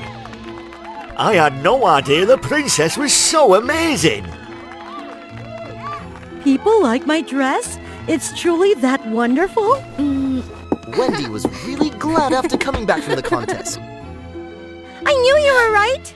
Unbeknownst to them, Anna, a competitor, plotted revenge against Wendy. Little did the villains know that Charlotte was with the princess. And they were quickly defeated. Charlotte, if you didn't, Don't. You're my friend. I'll do everything to protect you. I'm not... Though Wendy behaved strangely, Charlotte couldn't investigate further, as she had to prepare for the next round of the contest. In the following round, the princesses had to weave a giant fabric kite across a deep abyss. In the end, only Princess Wendy and her rival Anna remained. And of course, the kite woven by Charlotte brought victory to Wendy. Wendy! Wendy! Wendy! Wendy! Wendy! Wendy! Spider Queen Charlotte felt as if she was being cheered for. I can't lose. You'll pay for this. Wendy, thanks to you, I discovered my own talent, and you became my friend. I truly appreciate it, after all these years. I'm not the person you think I am. The princess left again, just like before. But this time, Charlotte couldn't ignore her friend. And she discovered the secret that Wendy had been hiding. The princess wasn't abandoned at all. Wendy was actually quite playful and loved parties. Out of vanity, she had bet that she would win the contest. Wendy seemed hesitant, but... So, you deceived me? Just to satisfy your selfish vanity? Yes, but I truly regret it, because you actually cared about me. You were the first person. I can still convince them that you're not scary. Enough! Thinking she would be loved, the Spider Queen was deceived by her own friend.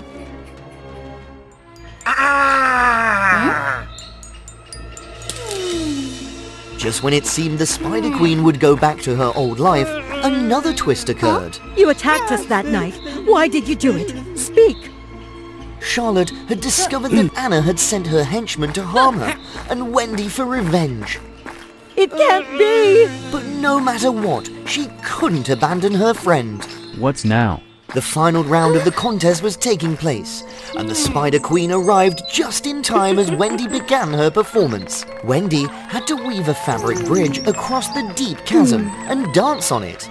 How can Wendy weave the bridge? Seeing the scratches on Wendy's hands, Charlotte understood everything. I must complete the final challenge. Only Charlotte is my friend. I can't let her down. Wendy, you've done it. You've changed. However, Charlotte had forgotten about Anna, who had sabotaged the fabric bridge and the safety net below. The bridge couldn't bear Wendy's weight.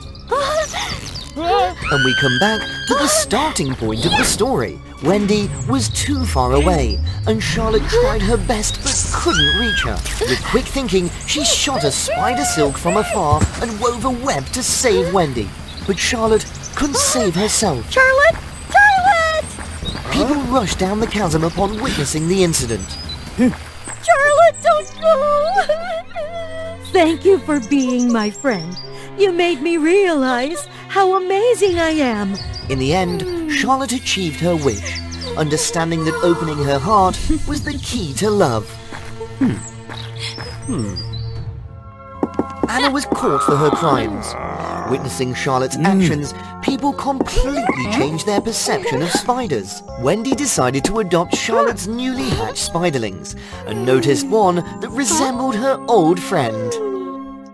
In most of the fairy tales we used to know, when a prince or a princess took the throne, they would absolutely have a happy ending after.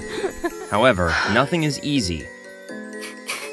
Selena had to face many difficulties when she had become a queen. The king and the queen unfortunately passed away prematurely. The kingdom really needed a successor. For helping her sister, Seraphia, go ashore and live like a human as her wish, Selena took that responsibility.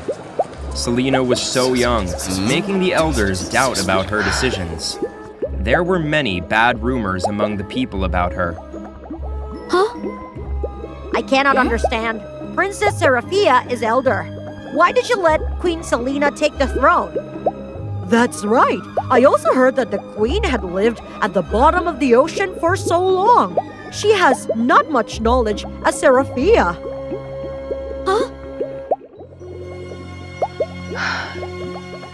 She even didn't have much time to rest. My queen, where did you just go? I've just been out to relax a little bit. To become a real queen, you should learn a lot. Please don't waste your time for nonsense things. But I just... It's time for strength in the realm of dark power, my queen. I knew it. For 1,000 years, the mermaid tribe had to watch the dark power, preventing the sinister forces from taking it. If it really happened, that would be a disaster.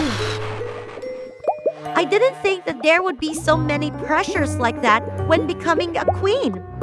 I can feel the injustices that you have to suffer. Who's that? They're so selfish. making you work all day is the way they want to, just because you're too kind and weak. If you're stronger, they will have to listen to you. Selena? Selena! Selena! Yes? Mom? What's wrong with you? I don't know. Selena, you should remember that the dark power will take over the mind of anyone who had the desire to have it, even just a little bit.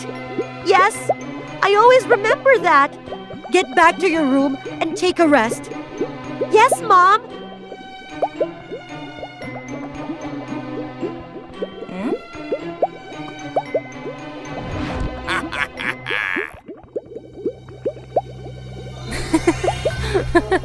She's joyful all the time. What an injustice. You're both mermaid princesses. She's always joyful, but you have to work hard, and you always get the criticism from others. Who? Where are you? The strange sounds kept coming from nowhere into Selena's mind, like it was pushing the jealousy inside her. One day, the day was really stressful with Selena. She was almost exhausted. If only I could be stronger. The next morning, Seraphia got a message from Selena. My dear sister, we haven't met each other for a long time. I'm missing you so much. If you have time available, hope that you will visit me. I haven't visited my sister for a long time. I have to prepare a gift for her.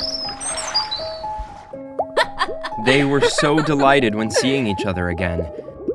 However, after drinking a sip of water, Seraphia immediately felt dizzy. Her body lost all its strength.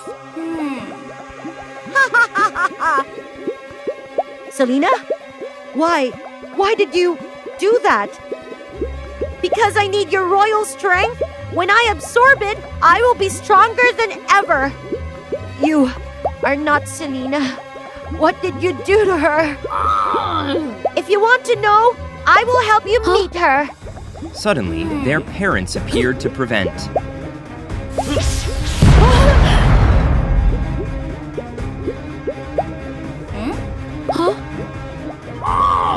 They took Seraphia to a secret cave which was located far from the palace. After being secure, Seraphia's father helped her to regain strength. How do you feel? Thank you. I'm getting better. But what happened to Selena? She was manipulated by the dark power. Yesterday, I realized that Selena had been unusual. I intended to visit her after finishing my works, but it was too late. I couldn't fight against dark power, so I could only inform your father about it. So how can we save her now? After manipulating the subject, it will push that person's soul to the land of soul. We need to go there and help Selena escape. Let me go there.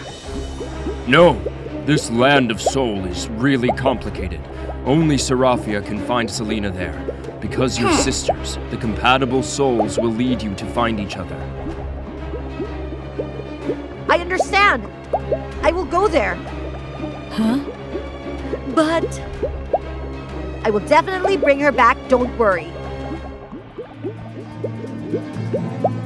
All right, I will open a gate to get your soul into it. You will have to come back to the gate before it's totally closed. He used his power to take Seraphia's soul to the land of soul. A moment later, Seraphia found herself at a really strange place. I can feel you, Selena. I will take you out of here.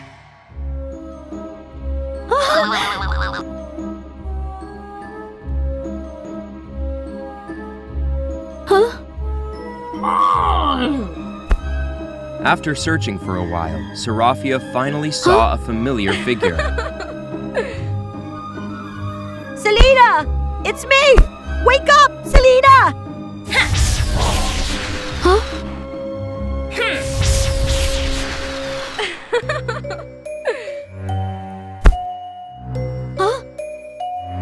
Seraphia? Why are you here? Please, quickly leave here. No, I will never leave without you. I don't want to be back to that palace. I feel more comfortable here. Selena, that place is where you belong. Everyone hates me. If I disappear, they will be satisfied. Huh? No, Selena. There are many people who still love you. Our parents and me. You're a liar. When I have been under a lot of pressures, criticism, you were still happy. I did everything for everyone, but no one had cared about my emotion. I'm sorry. I was too selfish without knowing that you had been under a lot of pressures like that. Once you come back, I promise that I will share all the burdens with you. I will never let you do it alone. I'm too weak. I don't deserve to be a queen. No, Selena, you did a good job. I promise that I will never let you do it alone anymore. Selena, I promise. Miraculously, the globe was broken down, releasing Selena. That globe was the separation between the two sisters. When they understood each other, it immediately vanished. Quickly, leave here. You two think that you can leave here? Not that easy. Who are you? This is the real figure of dark power. Suddenly, everywhere was dark. They couldn't see each other. Selena, where are you? Seraphia, you are older. That throne was supposed to be yours, but your younger sister took all the power. Don't you think it's an injustice? Yes, it's really injustice. It's really unfair for my sister, who had to take all the burdens. A weak person like her can never take the burdens of a queen. So this time, I have to help her. Seraphia's mind was too determined. It could do nothing. Selena, don't let him manipulate you. I will never leave you alone. Sister, yes, you won't have another chance.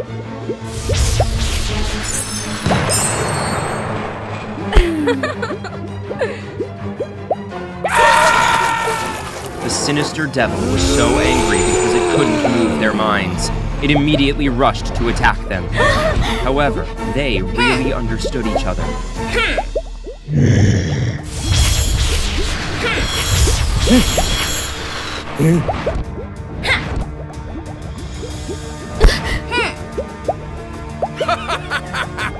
Together, they coordinated well and defeated the Dark Power. Once upon a time, there was an incredibly enchanting and romantic sea region, the home of beautiful and talented mermaids. They were beings that gave life to the great ocean and could communicate with all other marine creatures. That day was a really special day there, a day when they welcomed a new queen for the Enchanted Sea.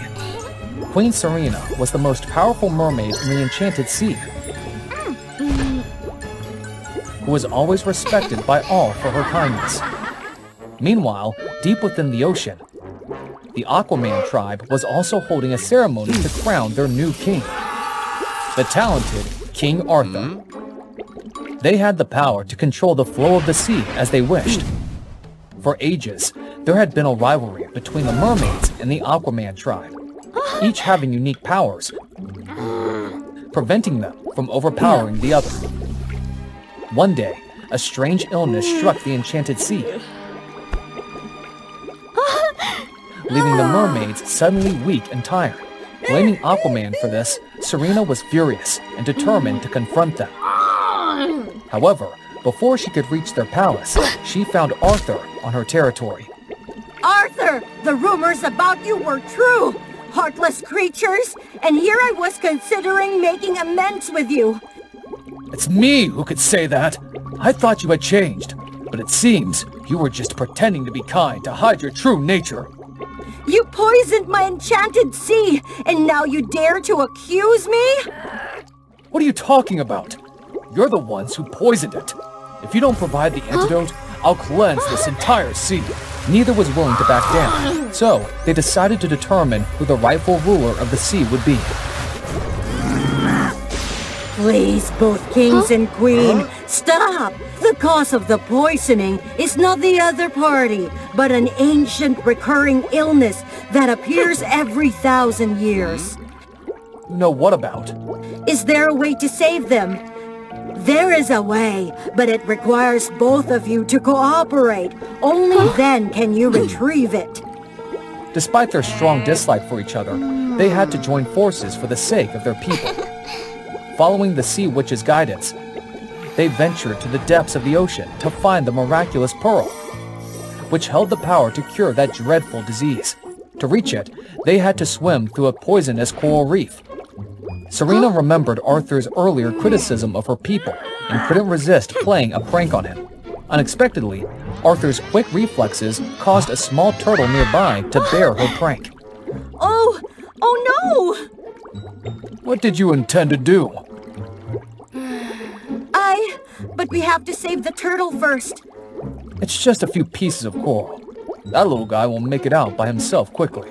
Those are toxic corals. If touched, they can cause swelling and even be fatal. And you wanted to push me in there? Huh?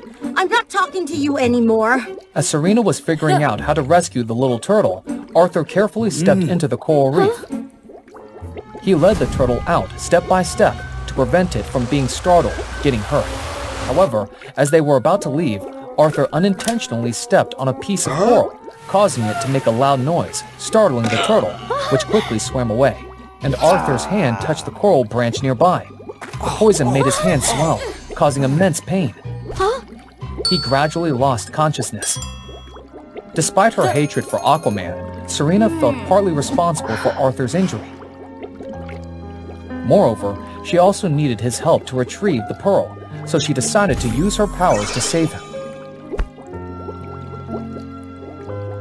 After being cured of the poison, Arthur gradually recovered. He was surprised to know that Serena had saved him. On their journey, they didn't argue anymore. They worked together to overcome a long and treacherous path filled with fearsome sea creatures. Serena, with her extensive knowledge of marine life, pointed out their weaknesses. Then, Arthur used his strength to defeat them easily. Together, they vanquished all the terrifying creatures.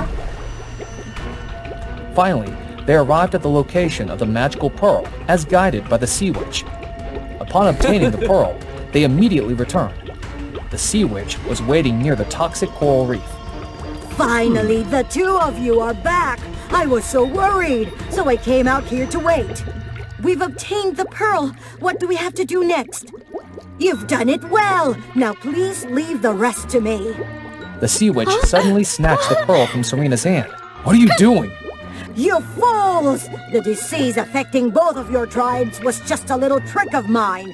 My real purpose was to lure you to retrieve this powerful pearl from me. Now I will become the lord of this ocean! Then, she immediately absorbed the power of the magical pearl, and she began to attack Serena and Arthur. The difficult journey they had just been through had drained their strength. Arthur tried his best to use the last strength to resist, but he was gradually exhausted. It seemed like they would be defeated by the Sea Witch. A giant turtle suddenly swam up from nowhere and rammed the Sea Witch, leaving her dazed. During Arthur's battle with the Sea Witch, Serena had quickly used her powers to call the giant turtle for help. Then, seeing a toxic coral branch floating by, she came up with a plan. Giant turtle! Help me break those coral branches!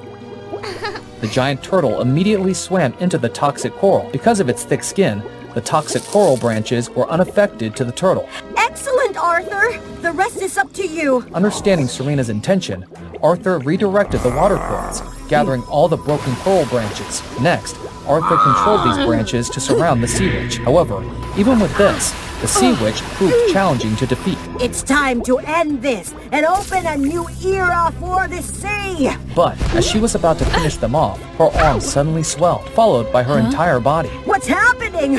I wasn't hit by your attacks earlier! It turned out that she had been too complacent and hadn't noticed that a few toxic coral branches had touched her. Unable to use her magic any longer, the giant turtle quickly pulled her away. Where will it take her to? What about the coral's poison? It's taking her to the Dead Sea. With her current weakened strength, she'll be fine. The poison will just make her a bit weaker. The long journey had given both of them a different perspective on each other. Right. Let's go back to see what happened to the others. Suddenly, representatives from both tribes arrived there to find them. It seemed that the Sea Witch's spell had worn off, and everyone had recovered their health. If everything is okay now, we should return. Serena, I'm sorry. Sorry for what? In the past, my tribe was taught that mermaids could manipulate and control sea creatures, making them work hard for us. That's why we resented your kind. But in reality, I see that you care deeply for those creatures. In fact, I've often heard about the cruelty of Aquaman, those who exploit the power of the ocean to destroy life. So... It turns out we've misunderstood each other all this time. So, what do you think about the two tribes building a long-lasting relationship? From that day on, the enmity between the two tribes was resolved. They lived together in harmony from then on.